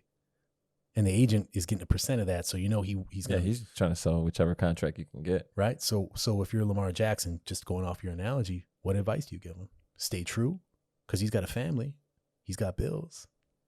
He's trying to get paid. And when you're an athlete, man, it's different than when you're singing. I would have told him to stay as a quarterback. What's that? I would have told him bet on himself as a quarterback. Okay, so bet on, you know what? I would have. You just summed up the whole episode. We should just close it all out right now. Bet on yourself, bro. Bet on yourself. That's what it's about, man. Be true to yourself. But, you know, I think there's a balance. There's a balance for sure. But, yeah, so in that instance, you say bet on yourself. But I bet you for other athletes, you might feel differently. Yeah, if you're not a big, huge name, then like, hey. Or if you're a tweener, like, man, I can't really tell if you're a tight end or a receiver. And I'm just, you know, light analogy here, but take this contract or go home. Right? Take the contract, man. This is what you got. You're not going to get a chance like this again. Basketball, 10-day contract. If they want you to play small forward instead of power forward, you better take it. Or go back home. Yeah, I can see that. You know, so do you keep it real or do you follow the money? And you can't blame people for that, especially, like I said, if you're music, artistry, and any type of performance. I really say if you write a book, same thing. I'm sure there are authors that write books, people that write books. And if there's not enough flair and they can't sell enough of them, I think now you're in more control than you ever were. With music, you can put it out. Books, you can just put them up on Amazon. I don't know with sports if can you really make a living if you're not on a pro team? Can you have like a 10-year, 15-year career and not be in the major leagues? No. So more pressure even then to be like, look, I wasn't trying to be a power forward, but I got a contract, so I guess I'm gonna be a point guard. Space is so limited, right? Unless you're willing to like go overseas and bet on yourself out there. Right. So yeah, it's crazy. It's called the music business. It's a business at the end of the day. So if they Gotta say make money. you got to make money, and look, they, when you album comes out, there's so much money that gets spent to release an artist. It's like they spend millions and millions of dollars, and the artist has to pay all that back before they get any money. They'll usually get like an advance. Like, we'll sign you, we'll give you, $500,000 as an advance, but you got to pay that back, and you have to pay back all the other money that we spent to release your album before you get any other money. Also, like, here's the money to create your music. Come back to us. Mm-hmm. Now you have to sell enough to make that money. Yeah, and then some. They're fronting you. It's consignment. That's a bet. Yeah, that's huge. Yeah, but what if you don't? Then you're in the hole, and then they could drop you. Like, there's all kinds of stuff that happens there that is tough. But there's a lot of money. It's cutthroat, and it's competitive, super competitive. I think there's way more people trying to like sing and be musicians because you have singing instruments than there are athletes. Yeah, for sure. But I'll tell you though, being in athletics in high school, that gets all the notoriety. Like, if you were all state, if you're all state, I was all state in band. See, even when you say that, it sounds like a joke. But yeah, it does. I had a lot of awards I won in high school. I was in choir, I was in musicals and all kinds of stuff. And I was in all kinds of productions and stuff. But I never had any like parade when I was all state. If you're in football and you're all state, you're a celebrity. You are big man on campus. Right. So anyways, I know I went down the sports side a little bit, but bringing it back around. Yes. Keep off the hook. But so on the music side, yeah, keeping it real, right? And so I talked about your identity. I talked about making those decisions on, are you going to dye your hair? Are you going to join a boy band when that's not really your vibe, right? I was into R&B music. Like I was listening to like Boyz II Men and Jodeci when the boy band stuff came out. So I liked it, but it really wasn't my thing. But I did it because I was trying to get on. You even tried Spanish. Tried Spanish, dyed my hair, tried to even talk in Spanish. Didn't quite work out. Wasn't my jam. So I want to talk about the song. So I want to pick a song. Every episode, we did this last time. Last episode we did I Believe I Can Fly. And I picked that song because I thought it represented what I was talking about. Me rising up, flying, feeling like I could fly, believing in myself. And this week we talked about authenticity, identity, being true to yourself. And so the song that I pick, if you listen to music at all, and even when I had mentioned it to you, when I said the name, you didn't get it. But then when I sang it, you're like, oh yeah, I know that song. I knew it from a cartoon movie. And we're going to talk about it. Frank Sinatra, My Way. And now the end is near. And so I face the final curtain. I've lived a life this full. Right? It has been remade. It came out in 1968. It was actually rearranged by Paul Anka, who back then was a big songwriter. It was actually written by a French duo. I have the name here, Claude Francois and Jacques Rivaux. And it had a French name, Comme. I can't speak French either, by the way, just so you know. But Comme, give it a shot. Comme d'habitude.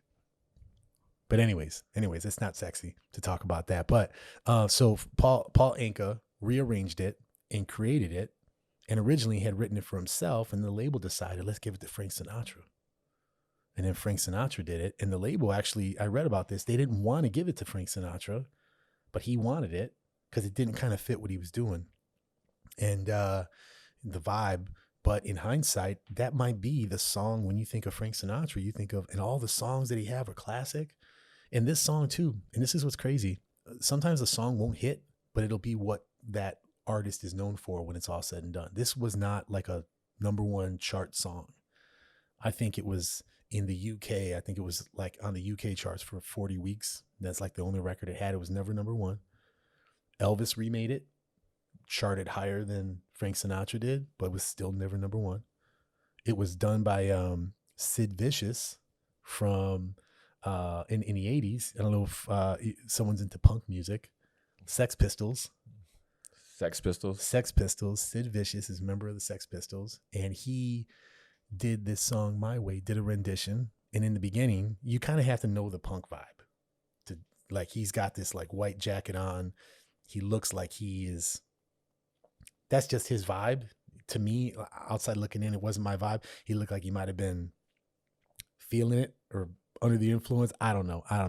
But he did it, and he opens it up and he sings it in the beginning, and it's off key. It's it's my interpretation of like punk music. It's a whole like vibe. It's there's no rules. It's kind of like you're outside the mainstream. You know what I mean? It's like he's making fun of the song.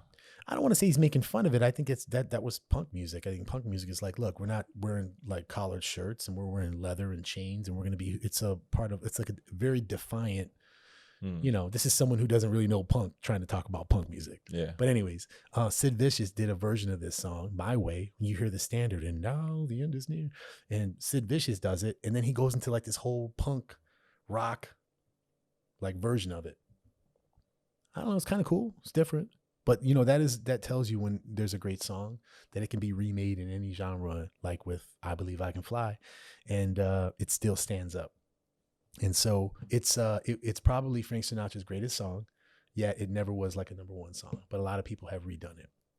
But the reason I pick it is in the lyrics, and now the end is near, and so I face the final curtain. Like that line in itself. You're at the end of your life. You're looking back, the final curtain. Did I keep it real? Did I stay true to myself? Did I do what made me happy? And like this whole journey that I've been on, for me, whether it's the music industry, the music business, my health, reconnecting with my identity, being confident, really how I live my life now, it's all about happiness. I've changed careers, professionally, just everything. Is because of me doing what I really want to do and understanding what makes me happy. And so, and now the end is near, and so I face the final curtain. I've lived a life that's full. I've traveled each and every highway, and more, much more than this, I did it my way. Right? These are powerful lyrics. So much so, even Jay-Z remade that song. Blueprint 2, I did it my way, Jay-Z. And he's got that as part of the hook in there. So, to me, when I think about I've traveled each and every highway, lived a life that's full, at this point in my life, I want to live in the moment. I want to not overthink so much, focus on what truly makes me happy. I've talked last episode about people that I follow on social media that are inspirational. Another person I follow that's inspirational, his name is Tim Tamashiro. And he used to be like a news guy, like a news personality early in his career. And he also was like a real famous jazz musician. And later in his career, he decided, I've done all these things, but what really makes me happy? And so he wrote a book, and it's called How to Ikigai. How to what? Ikigai. It actually stands for the Japanese philosophy of finding your passion and living your life's true purpose. When everything converges together, what you're good at, what people will pay you for, what brings you joy, when all of those things converge, it's called Ikigai. And it's a Japanese philosophy. And so when you can figure that out, right? So if I were to ask you right now, what is it that truly you're passionate about? That if you could just do it and make a living off it, you would do it? I don't know. It would have to be something with sports, though. Okay. It would have to be something with sports. So, I was actually asking myself that very question the other day. Like, really? What would it be that it's just, that's what I would just love and be happy? Right. And I couldn't answer. I actually just went through an exercise last month where I took a bunch of Post-it notes. I had 2 mirrors, and on one side, the Post-it notes had all the things that when I do them, I love it, and it makes me happy. And you just put them on one side. For 3 weeks, you just write on a Post-it note. I love sitting in the hot tub. I love singing. I love doing karaoke. I love working out. I love coaching people. And then for the next 2 weeks, every time you do that, you put it on the right side. And every time that you do it, you go through this thought process of thinking about how much you like doing it and how it makes you feel. And then at the end of the exercise, after a couple weeks, everything that's on this side, those are the things that you gravitate towards. that really make you happy. And then you start to look at those and say, okay, well, what is similar about all those? For me, they all revolve around inspiring. I love to inspire. I love to create. Right? I love to lead. And I'm happiest when I engage with people. So all those things that I like to do revolve around that. And so if you can figure that out and learn how to Ikigai, then it teaches you how to be happy, how to live. You know, they say, like, I think it's Okinawa, the average life expectancy is higher than any other place on planet Earth. Oh, the people who live there. Yeah. They're like 100 years old. And this philosophy is credited, some people believe it's credited with that because they understand how to be happy. I wonder what the leading job is there. Who knows? But, think about that. You can be really good at something, but it doesn't really make you happy, Oh, yeah. And even though I love singing, it's not the only thing I love. There's other things about me. There's people that I see, like back in the day, then they saw me and I was like a singer and I was, you're going to get paid. You're going to be rich. You're going to be an artist. And I'll see them now and I'm completely different. Like I still like singing, but it's not who I am. It's a talent. Like you like football, but if every time I saw you, I'm like, hey man, football, huh? Football. Football Americana. Yeah, I would just be like, hey man, football. You're like, okay, man, there's other stuff about me too. Right? Yeah, that's why I can't really pinpoint. What's that? I'm gonna do that. I'm gonna I start would writing afterwards. I'll give you the book, and we'll put a link up for the book. Check it out. But the point of that is how can you keep it real if you don't know what real is? If you never put the work in to really figure out. Like, I wonder how many people, if they really thought about it, they would say, "Man, I just do stuff for everybody else. I do this because everybody else wants me to do it. I really don't like this stuff. It's dangerous. I'll tell you this, man. Don't blame me if you do it and you decide to quit your job." Or something. You know what I just realized? I found my passion. I just realized I just love cooking beignets. It's my thing. When I cook beignets, I just feel like it just brings something out of me. So I want to open up a beignet shop. Definitely not on my side of things. I'm a terrible But cook. I bet you if someone did that and they really did make good beignets and they put it out and they're happy and whether it blew up or not, if they just were able to support themselves, they'd probably be happy. Right? Oh yeah, for sure. Like the whole you have to be a millionaire to be happy. It's like, no, what if you're just doing what you love to do and you're happy every day? Like you're winning. You're winning. In fact, I watch a lot of videos. I do a lot of research. There was, I don't know if it's Freakonomics. There was this show that was on Netflix and it says there's a study that was done that after you make $50,000 or $70,000 a year, happiness, you're not any happier. Biggie said, more money, more problems, right? Nice quote. Right? It's true. Like you make more money, well then, you're not necessarily happier.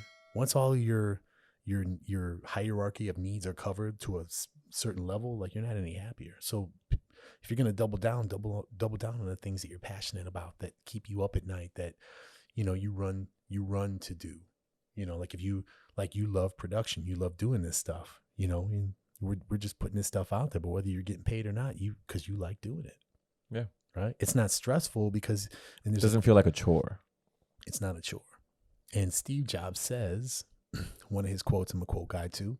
He says, find something that you're passionate about and double down on that. Because when times get tough, if you're not passionate about it, you won't see it through. You won't stick with it. That's a good point. And anything that you want in life, if it's worth having, you have to fight for it. And it's going to be tough at some time. And so make sure it's something that you're really passionate about. I was, and I still am passionate about singing, but because of the business side of it and the identity problems that I had, and I didn't have the coping skills that I do now. And I didn't necessarily have the right circle of people around me that were honest.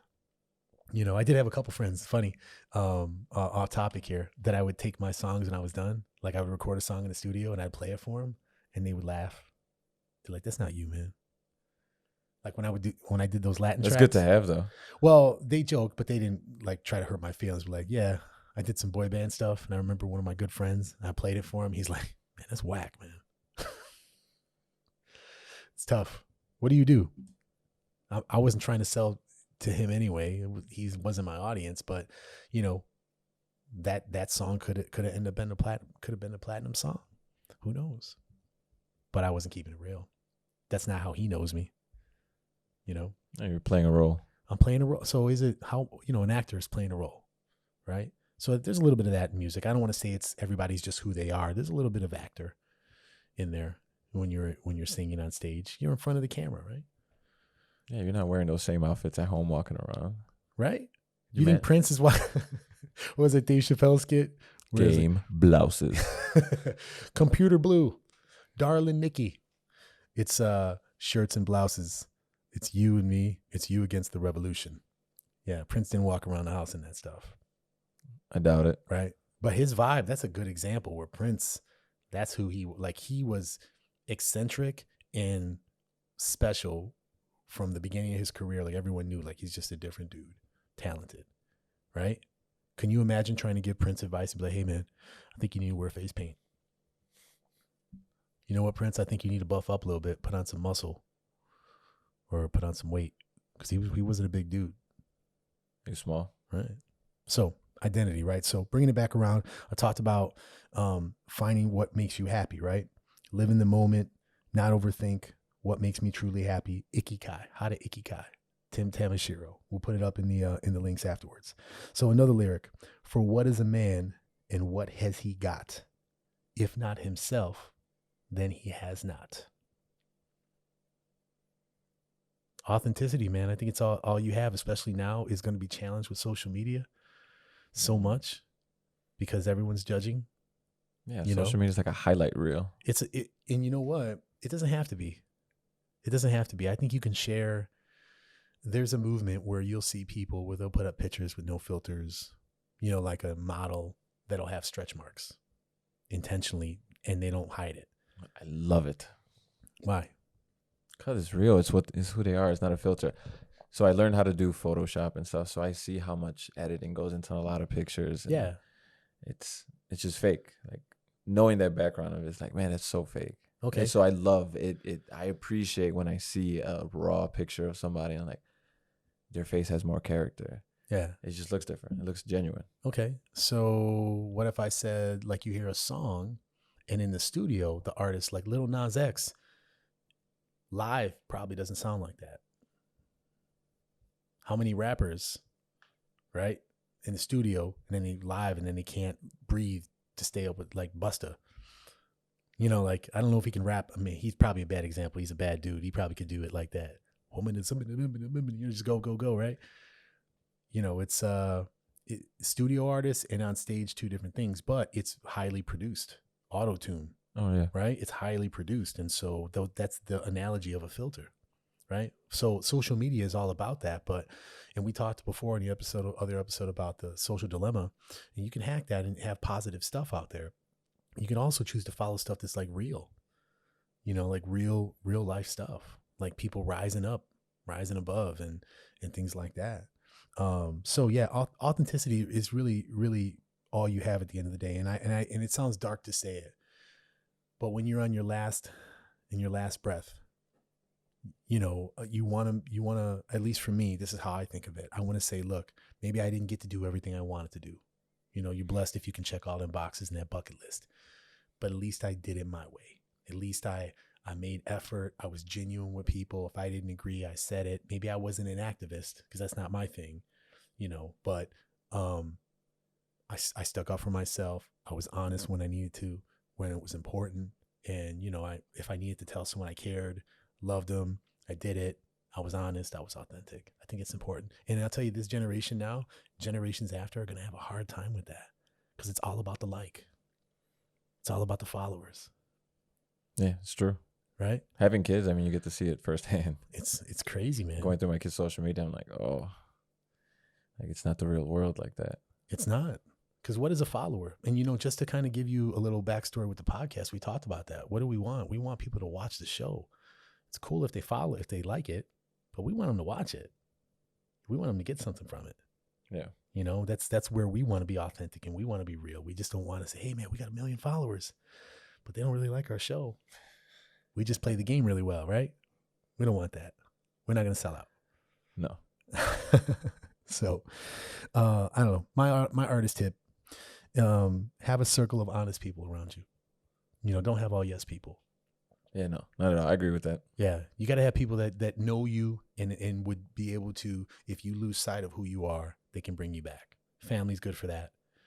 Your ride or die people. Sometimes too good for that. Right, man. You still a little pistol starter for me, man. What was your nickname growing up? You mind sharing? I was Gabi. My full name is Gabino. So I was my Normancito. okay. My brother used to call me Bean Dip. Bean Dip used to call me. Bean Dip? Yeah. Yeah, my mom used to call me Babalu. Are those all fat jokes? No, Babalu is from I Love Lucy. Oh, okay. Babalu. Anyways, you never know where these things come from. So what was yours? Normancito. Okay. So Little Norman. Little Norman. My dad, his name is Angel, but he's known as Norman. Okay. So then they named me Norman. Right. So instead of Norman Jr., in Spanish, in Puerto Rico, it was Normancito. So when you go back to PR and you're a CrossFit Games athlete and you're getting paid and you're balling, right? You go back, you got the shades stunning. You come out of the Lamborghini and the doors go up and you go home and they're going to be like, man, you still Normancito to me. To family? Yeah. Yeah. Yeah. I mean, I wouldn't have a Lambo or shades. Just trying to for effect. Get out the car, flames coming up behind you. One hell of a production. See? But you're still you and they bring you back. Oh, yeah. You still get smacked on the back of the head. I'm telling you, man, because like as a musician too, you start to believe it. You start to believe believe the hype. Your own hype. Yeah, you believe your own hype, and then you kind of get away from who you are. And that's another bad side too. When you got all yes people around you. And then you act like your shit don't stink. And then you don't try as hard. That happens to like athletes, happens to like fighters, too. They say the worst thing for a fighter is to sleep on satin sheets. Because then they lose their hunger. Satin sheets. Oh, as in like because they're high rich. quality. They're eating lobster and steak every day. They're not hungry anymore. They start to believe their own hype. I can see that. And you have all yes people around you. So definitely have a circle of people that keep you honest, give you honest feedback. And I would say, artists are younger now than I remember. Like you get an artist, they're like 13 years old. So how much I did so much work on myself growing up. The timing wasn't right. If I was who I am now back then, man, I feel like I would crush it. I would be ready for it, but I wasn't ready for it. So where you can put in the work, if you're going to be an artist, understand if you're going to be a musician or an artist, it's cool to cultivate your art. But once you want to make money doing it, it's a whole different game. You got to understand it and be ready for that. So you want to have someone behind you. I know like Usher comes to mind. His mom was his manager. That could be a gift and a curse. But you got someone that, look, when this is all said and done, I'm still your mom.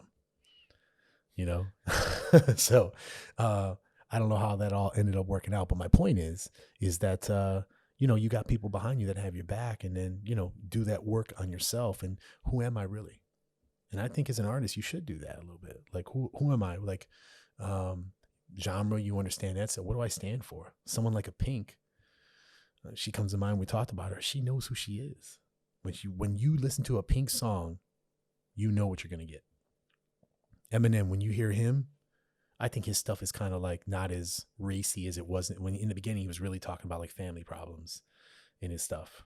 And like you hear him now, like he's super talented. He talks about controversial stuff sometimes, but it's not like that. It's different. But you kind of know what you're going to get with them. It's a different audience nowadays. It's a different audience, right? So yeah, I would say try to do the best you can, know who you are, and do the best you can to keep it real, but understand it is the music business and you want to sell records, you want to sell. And so it's finding that happy medium. I don't think Kiss regrets putting on face paint. I bet you they think to themselves, what if we never did that? What if we never did that? Would we have gotten paid? Would you trade it? It's tough. I think it's harder even now for them. Sure. It's even hard, but you get into that. You live with your decision at the end of the day. And honestly, there are artists that are probably huge and blew up and they're doing what they thought was the wrong way. And it ended up being the right way. And maybe they'll never admit it, but is it still okay to be a musician and be a millionaire, be a musician? You have generational wealth, but you didn't feel like you kept it real to yourself, but you're still playing guitar. You're a bassist in a platinum selling in a band, right? Like, So right now, somebody puts a contract in front of you. dude, It says you cannot do what you like. You have to do what we're gonna tell you. Dress how we're gonna tell you. Take it or leave it. man, now I would not. No, I wouldn't do it now. no. I would have to have something. It'd have to be something in there that I could rationalize to be like, okay, cool. I would do. Like if someone came to me now and said, okay, we want you to do I don't know, I'm trying to think of something that would be not something I would do. I would do a political podcast and we're going to pay you to do it. It's just not it doesn't resonate with me. It's not something. Okay, but with music. What does it say? Okay, music, all right, so, you're going to sing this way, you're going to do it this way, you're going to dress this way, but we're going to take care of you and your family. Man, I'm taking care of my family now without it. So like 10 mil, you're like, no, I don't need it.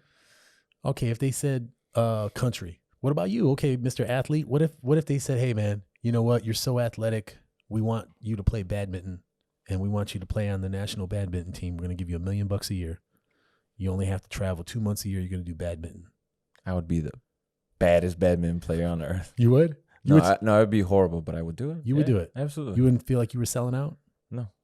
What if the team's colors were like pink and yellow? And they were like, I'd paint my house pink and yellow. And they were 80s NBA basketball shorts. I wear those now. I guess it might be different with sports though. Like with music, you're performing. Yeah, I have to perform like, okay, so look, I like country music, but I would never be a country artist because I feel like I wouldn't be doing it justice. You know, I don't have, my influences are not country. I love country. Some of my favorite artists, you know, some of them I love their country artists. You know, I'm really big into like Chris Stapleton right now. So Chris Stapleton was like, hey man, come on stage, do Tennessee Whiskey with me. I'd lose my damn mind. You know, like if they were telling me, Norman, you're going to go and you're going to go on tour singing. We're going to pay you because you're terrible. Just as, no, I couldn't. I could not. That I couldn't do. No. Now everyone's got a different situation. Look, if you come up from the street and you don't have anything, that's your ticket. You know, like I'm trying to think. American Idol is gonna definitely hate me after this podcast. Whoa. No, but William Hung. You remember William Hung? Oh, she bang. I remember him. Yeah. He was famous for being terrible. Yeah. He rode that way for a while. Take all that money. A guy like that, take it. Right? I think he's like a molecular biologist or something now, or an engineer or something. Oh, I didn't know that. But anyways, yeah, like so it's a gimmick. Roll with it. But I'm not a gimmick. Yeah, I couldn't do. No. Right. And I've thought about that. If I want to actually make money singing, there's things I can do. I can do like, you know what I used to do? And I can't believe I never mentioned this before. I used to go and do singing telegrams too.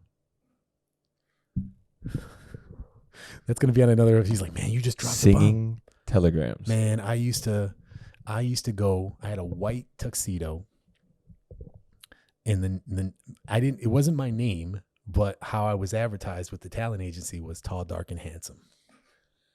In a white, and I'll go in a white tux. And I would show up at jobs and I would charge a lot of money, more than I should have got paid. And I would go and sing like one song. I would show up. A lot of the jobs that I got, I'm telling you, when I was singing, any way I can make money, any way I could do it. Right. And I remember I would go like, this guy used to go to this bar and like this waitress. So as a way to show his love for her, he hired me and I went there. He looked up tall, dark, and handsome. He hired me, looked me up, looked up that agency. I went and I sang with a boombox and embarrassed her. She's like, I started singing. She's like, be quiet. Just here's a tip. Get out of here. I have patrons. I'm going to get fired. So they weren't all great, but there were some really good ones. I went on one and I sang like Boys to Men, End of the Road or something, or I'll Make Love to You. I snapped on the song. I did it. And she was like breaking down in tears. It was like a proposal. I was in the background. He was on one knee. Will you marry me? And I was singing to her like in a white tux.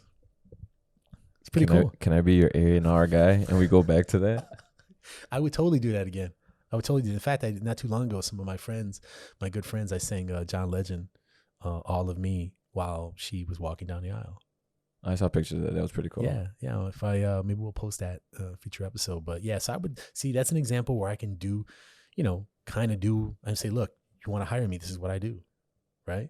So that's the way I kind of keep it real, make some money here or there. I don't, you know. Singing Telegram coming back soon. Man, I got some stories on the singing telegrams. Let me tell you, I had some train wrecks.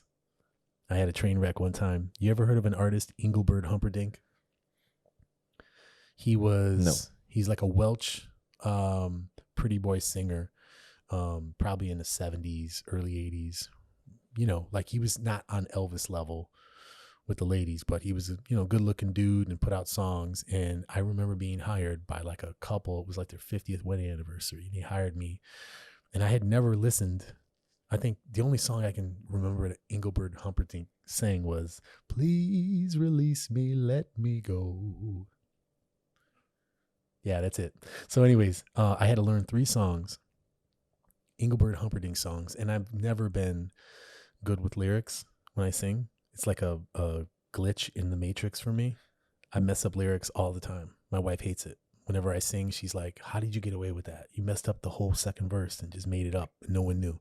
But so I went to this telegram, Engelbert Humperdinck. This is their 50th anniversary. Now I know this couple knows these songs. Like all their family or friends are there, and I messed up all the lyrics to the songs. You just started creating your own version. Give me that money, I'm out. And you went through 3 songs? 3 songs. I didn't mess up every lyric, but like there were some lyrics I messed up. And like this is probably like the song they got married to or something. And I messed up the lyrics bad. So but look, I'm still keeping it real though. You know, you're getting paid. I'm performing. I don't mind singing a song here or there, but if I'm in a tux. It's not like I had to go there in like overalls and sing tunes with a guitar and like, or a giant country bear outfit, right? See, that would be cheesy. See, I can do the tux, so I'm still keeping it real. So my point is if I had that opportunity, and maybe that's something that I do again, I wouldn't mind doing, singing like for someone's wedding. How great is that experience? I promise I will learn the words this time, but. So that's got to be in the contract. It's in the contract. You better know these damn words. We're gonna check your work. You need to memorize the lyrics. I didn't look. If I wrote the song, I knew the lyrics, but sometimes you get caught up. You get caught up with stuff. So, look, I would sing again. To your point, you had asked me the question: if I had a contract in front of me, would I do it? It really depends. But there's certain things in my life that I'm always going to be able to take care of my family. I've got things in place and I'm fine with that and I'm willing to walk away. And I think, with music, the music business is a little bit of negotiation along with that. Like, I think especially when you get to the end of your life, like, what are you willing to walk away from? I think one of the most powerful things in your identity is the ability to say no. How often do you really say no when you should? Yeah. Like, nah, not for me. That's cool. That's cool and all, but it's not for me. Yeah, that song, not for me. Or like, playing with a team, football, flag football, whatever. And you're like, I like flag football, but not that team.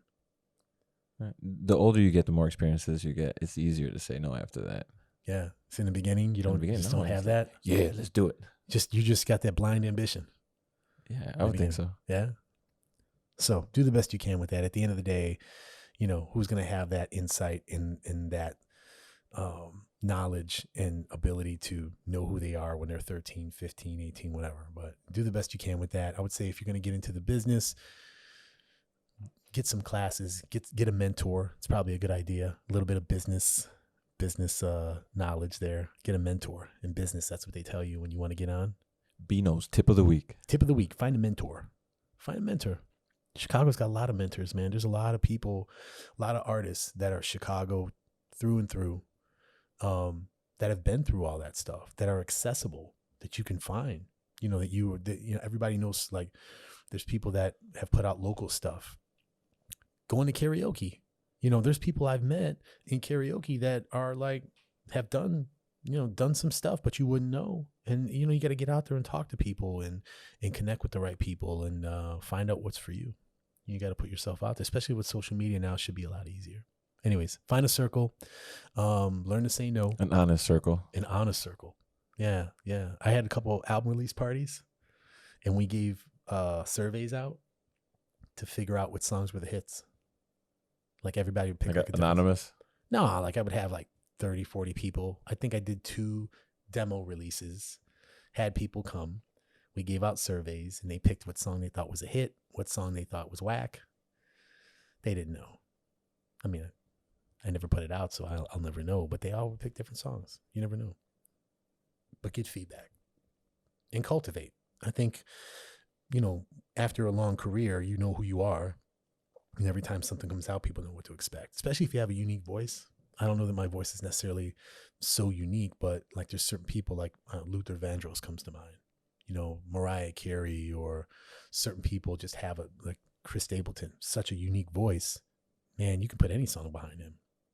Like Chris Stapleton can probably remake any song and blaze it just because he just sounds so different. Man, you are a fanboy. Hey, Chris, if you're out there, man, let's do something. Anyways, just comes to mind because vocal ability is just, his style is just, it's soulful, is different. But yeah, there's a lot of artists that are like that. They can come out with anything. So for them, keeping it real is just, don't change the way you sing. I'm sure there's rappers that have changed how they rapped to try to. Oh yeah, for sure. Right? Yeah. None immediately come to mind, but there are some rappers or singers that just try to change their whole style. So yeah, once you get caught up in that game, honestly, once you sell out or once you lose that major part of who you are, then you're always like swimming upstream after that. You're always trying to get it back, and then at the end, when it's my way, the final curtain, what are you going to say? Like you kept it real. I think you can do both. It's harder. It's definitely harder. You'll never know at that point whether or not you did it for the right reasons or you were successful. And being successful, it's easy to sit on the top of the mountain and go, okay, well, I didn't know the face paint was going to work out, but we're rich. Gene Simmons, Paul Stanley, they're not complaining, right? Hey, look at our bobbleheads. Dude, these guys like marketing and merchandising, they had movies. I mean, mega millions for face paint, right? And they're artists and all that stuff, but the opposite is what I worry about. So then you burn out, you don't make it, and you're like, man, and I didn't keep it real. What I would have made it if I would have did what I really wanted to do. So being honest with that person in the mirror. Be honest with the person in the mirror, man. At the end of the day, it's what it's about. So we'll never know with Lil Nas X. Like when we started the episode, we don't know why that came out that way. Could it be the A&R director behind him, the A&R people saying, we need something edgy? Is that who he really is? I think there's elements of it that is, when it comes to like what he stands for and like sexuality and all that, he's been pretty open about that. That's very evident in the video, but is everything in there who he is? We'll never know. No, let's see what he comes out with. Yeah. See what he comes back with next. Hit him with the left, hit him with the right. See what he comes back with next. And then we'll find out. Because you never know. When you go through like the history of music, Beatles, Helter Skelter, man, they got past that. They, sold millions of records after that. Rolling Stones, people don't even think about that. You hear the title Sympathy for the Devil, and not one person that I talk to and that song comes on, they think, man, devil, satanic. Nobody. They don't even think about that. And then bringing it back to what we talked about as well with like identity and weight, which is something very personal to me. Man, look at how big he did it. No one cared about that. It was 300 pounds plus, did it. Adele, even though she got a little bit of hate about that, she's still a great artist. Doesn't matter. Be true to yourself. Be true to yourself. Kelly Clarkson, she's got a TV show, and she's herself doing her own thing. Rick Ross, guy owns like 20 something Wingstops. So he's like got the Wingstop brand and promoting that in his songs. I always talk about eating lemon pepper wings. He promotes it in the music. He does. You ever there's a couple rap songs. He's like lemon pepper. Anyways, lost 100 pounds. He's still putting out stuff, and he didn't lose like his swagger and his vibe in the process. So if you know yourself well enough, you can do all that. So maybe I'm not like this million record seller artist right now, but I've gotten true to my identity. And so if I like how you said right now, like working my way back. Hey, the door is never closed. If you're not, it just takes that one thing. Guys, it's about to happen. Honestly, I know who I am now. So what you see is what you get. And that's the authenticity. So that's why I picked that song, Frank Sinatra, My Way. It's been remade a whole bunch of times. It stands the test of time. I hope that, like I said, when I have my final curtain, that I did what I had to do, saw it through without exemption, and did it my way. What you think about that? Go sing us off. And now the end is near, and so I face the final curtain, making up the words, because that's what I do, and saw it through without exemption, and all that stuff. And may I say, not in a shy way, oh, and more, much more than this. I did it my way. Man, you got some mad squabbles, man. No. I didn't, man. Negative. I think you got skills. No, that part's gonna get edited out. So if you had a deal right now on the table and they're like, hey man, we like the beard, we like everything you're doing, we like Normcito, we like him, we want to sign you right now. Lip singing or actually singing? Legit singing. No. I think you could do it. No, I couldn't. Nope. Watch this episode. Stay true to yourself. You got a good circle. I think you can get paid, man. Gonna stay true to the man in the mirror. Stay true to the man in the mirror. I you know what though? I'm just happy. I would lip sing though. I'll take it for a lip singing. You would? Oh, absolutely. With TikTok, everybody's dude. I'm telling you, TikTok's lip singing and dancing and acting a fool on stage. I could do. So actually singing. So you could be a TikTok star then now, because TikTok is all about lip syncing. I don't have TikTok. I'm just saying though, if you got it, you just lip sync and you can be an actor, lip sync. You could sing. You just lip sync, singing Milli Vanilli stuff, and you get paid. It's like TikTok has figured it out. You can be the artist without actually singing anything. You could just lip sync stuff and get paid. That's what I should have did. No, because I'm a vocalist. It wouldn't work. You wouldn't be true to the person. I wouldn't be true. I'm like, man, but I could sing. You don't want to hear that? No, we just want to see you do the dance again. So, I picked My Way by Frank Sinatra because I feel like that sums up keeping it real, being true to yourself and authenticity. But I also think for me, if you are going to meet me now, I remember I have a close friend and he had given me advice. He's like, hey man, because I got this thing in 2021. I'm all about honesty. He's like, hey man, be careful because not everybody wants to hear honest. Honest isn't always good for you. And so, but if you meet me, if you heard My Way by Frank Sinatra before you met me, then you would at least be primed to meet me because you would hear the song and that would be like my intro. Okay, now I can meet Bino. Now I get it. I see. So my point is, if you had a song and you wanted someone to know or at least have an idea of who Norm is before they meet you, what song would it be? And I'm not talking theme music like Ric Flair coming in, like a song, like a real song with lyrics that if they heard that song first and then they met you, they'd be like, okay, I got it now. Because you know how like sometimes people can misread you or not, like you have to meet them a couple times, like the first impression, you didn't nail it. We've all had it, right? What song would it be? So My Way, I think, is a good one. That'll be yours? That would be mine right now. Yeah, I got a couple of them. Another one I got, it depends because I got different sides to me. Like Renegade by Eminem and Jay-Z. Like that song is that track is hot. I like Renegade. Renegade. Like he just talks about like doing things his own way, not being cut from the same cloth as everyone else, being original, being unique. Another one, Lecrae, Anomaly. That's a really good song for me. Anomaly means, outside of the norm. Legit, he says it. Yeah, so it's like being, you're an anomaly, you're an exception. You're not like everybody else. You're a little different. You sound this way. You look this way. You took an alternative path to get through life, not the standard path that everybody else took, right? So that would sum me up. So if people heard that song before they met me, they would hear that and be like, okay, now I get it. They have, I can make the connection. So for you, do you know what song that would be? No, but I got one that I think. Take a shot. Take a shot. What would it be? Bad Bunny, it's Spanish. Bad Bunny. Bad Bunny, me importa un carajo. Okay. Can I try to say it? Yeah. Say it again. Me importa. Me importa. Un carajo. Un carajo. You just cursed in Spanish. So what is that? What does that mean?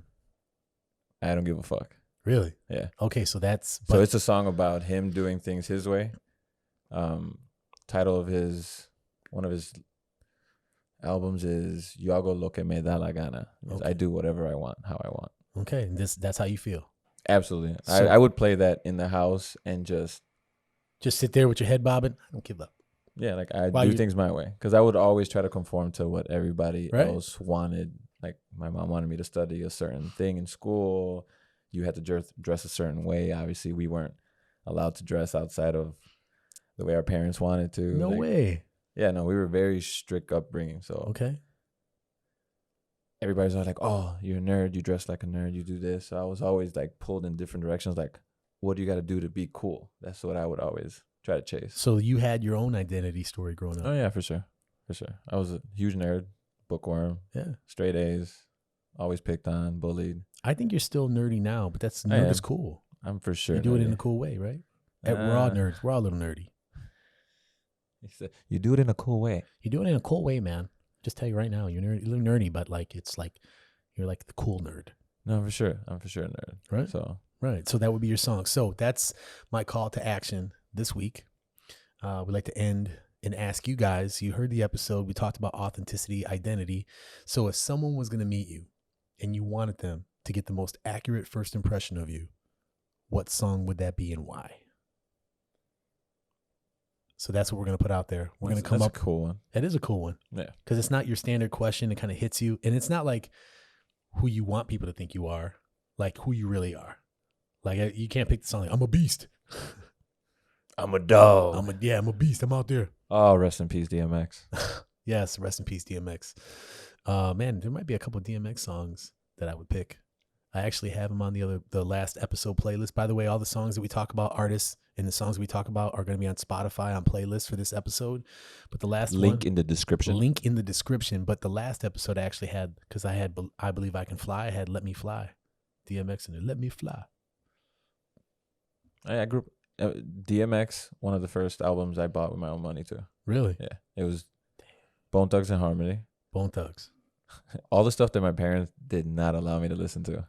Bone Thugs and Harmony, DMX, and Mariah Carey. No way. You bought a Mariah Carey album? I did. See? I did. I'm learning about you. She looked hot on the cover, and I loved her voice. So you just buy albums with hot chicks on the cover? Is that what you do? No. That time, yes. Britney's- No. Britney Spears was pretty when she came out. Like you, No, she was pretty bad. did you mean to buy it? No. Okay. Because I remember asking you that question before. That's another question that I told you I got that book. Talks about songs and relationships to songs. And the question was, what was the first album that you bought with your own money? And so mine was Bone Thugs and Harmony. Bone Thugs. And mine was Michael Jackson Bad. And it was a cassette. Oh, mine was a cassette from Walgreens. Really? What? Cassette? What? You could buy cassettes at Walgreens? Yeah. I remember going to Sam Goody. I remember going to Blockbuster Music. Blockbuster Music, they had it figured out. You could go there, open up anything, listen to it, and you didn't have to buy it. So I would sit there for hours like an A&R dude. I would go in there and like inside of Blockbuster. in Blockbuster Music, it wasn't Blockbuster Video, it was separate. And you could sit there, open up the CDs, listen to all the tracks, figure out what you liked, and then take what you want and give the rest back. That's pretty cool. I never even knew that existed. Dude, if they came back with that, I think that would be, people would, because I think some people still want to actually physically own the music. But anyways, yeah, so it's interesting, man. Mariah Carey, Bone Thugs. Bone Thugs and Harmony, because I love Busy Bone. I love the way he raps. Oh, yeah. When they came out, their first album, they were like, didn't they win a Grammy that first year? I think they won a Grammy for like Best New Artist. Nobody was out like them when Bone Thugs came out. You know, when they were like singing harmonies, they're rapping. No, I loved them. My dad threw out my CD player because of it. Really? Yeah. He was just like, what are you listening to? They're cursing. Not in my casa. I remember we were in, some friends of ours live in the Cleveland area, and we were driving down East 99. I put Bone Thugs on and rolled the windows down. I'm like, that's not a good idea. East 99, you know. Big Busy Bone fan. And he had a song with Mariah Carey, and that's why I was I remember. I'm going to buy the CD because it has Busy Bone on that track. And I just like Mariah What's your Carey's favorite? voice. What is your favorite? See, you know music, man. Sitting there talking about you know music. Bone Thugs, favorite Bone Thugs track. Is it Bone and Biggie? No. It's Bone and Biggie. You know? No, I don't know which one my favorite track is, actually. Well, The Crossroads, that's just... Yeah, that's the popular one. Yeah, Crossroads was pretty cool. Yeah. I think that one stuck with me the most just because it was always on the music video channel. Yeah. We didn't have cable. It was like that channel 13. The Box. The Box, yeah. The Box. The Box. From there, just the Bone Thugs, the Crossroads. And I was like, oh. But I know it's not my favorite song. I know there's another one. I just don't know the name of it. I got a couple of them, but Bone and Biggie comes to mind. But anyway, if you're going to introduce yourself to someone and they had to listen to a song first to prime you and set you up so that you could meet them and you would have an idea who you were, Did I say that right?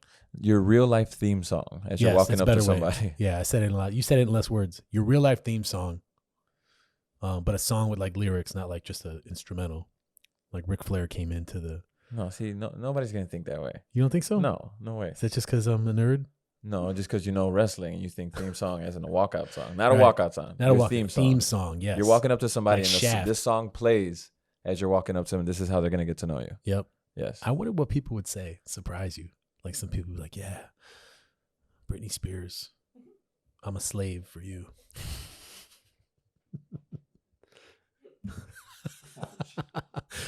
Anyways, yeah. So hey, that's the call. That's my second choice. That's the call to action. So I'd love to see what you guys say. It'd definitely be something interesting. And if we might actually mention it on the air as we get to the point we're ready soon to start having guests. And when we have guests, I'm gonna hit them with these questions, and they're not gonna be ready for it. And we're gonna ask them this type of stuff. And I think it's kind of cool. We'll get some cool answers. You know, music is powerful, brother. Love Magical. music. It is. See, look at you, man. It'll change your Music. whole outlook on life. I'm telling you, every man. day. I'm telling you. We covered a lot today. What's the takeaway? The takeaway, authenticity. Find a circle of people around you that are honest with you. Try to think backwards, forwards. Stay true to yourself. Make sure that you have the ability to say no if you're not feeling it. Trust your gut. At the end of the day, at least you could say, you know what? It didn't feel right. Not for me. I don't want to dye my hair blonde. One day I'll speak Spanish, but I'm not doing Ricky Martin tracks. Wait till you hear these songs, man. Like, honestly, I can laugh about it now, but it was a lot of pain. A lot of tears. But stay true to yourself. A lot of tears.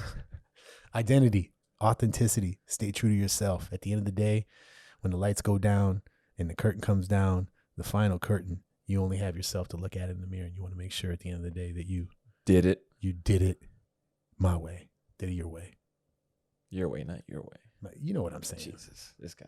You're getting a little cocky, man. You sing a couple notes, and now all of a sudden I can start to see you got the musician about you going now. See, we're gonna break up. Watch. This is probably our last episode because now that Norm has started to sing, we're gonna start to like have artist squabbles. That's why every band breaks up. They can't get along. I don't sing. I'm the singer, okay? You produce. Okay. Yes, exactly. What was it? This reminds me of Death Row Records. Remember Death Row Records? Yes. Yeah, and Suge Knight went on stage. He's like, if you don't want your producer all up in your videos dancing in the background, talking about Diddy, come to Death Row. You will not catch me singing. Really? I like going to karaoke and listening. Good. Never. All right, man. Not my thing. Not That's singing. Cool. I'm going to get you singing, but nope. I'm the singer. You're the producer. You know, I'm not going to come on that side and start moving the mouse around. Don't come over here and start. Don't touch my mouth. You know what I'm saying? We just got to make sure we do it. If this is going to work, we got to stay in our lane a little bit.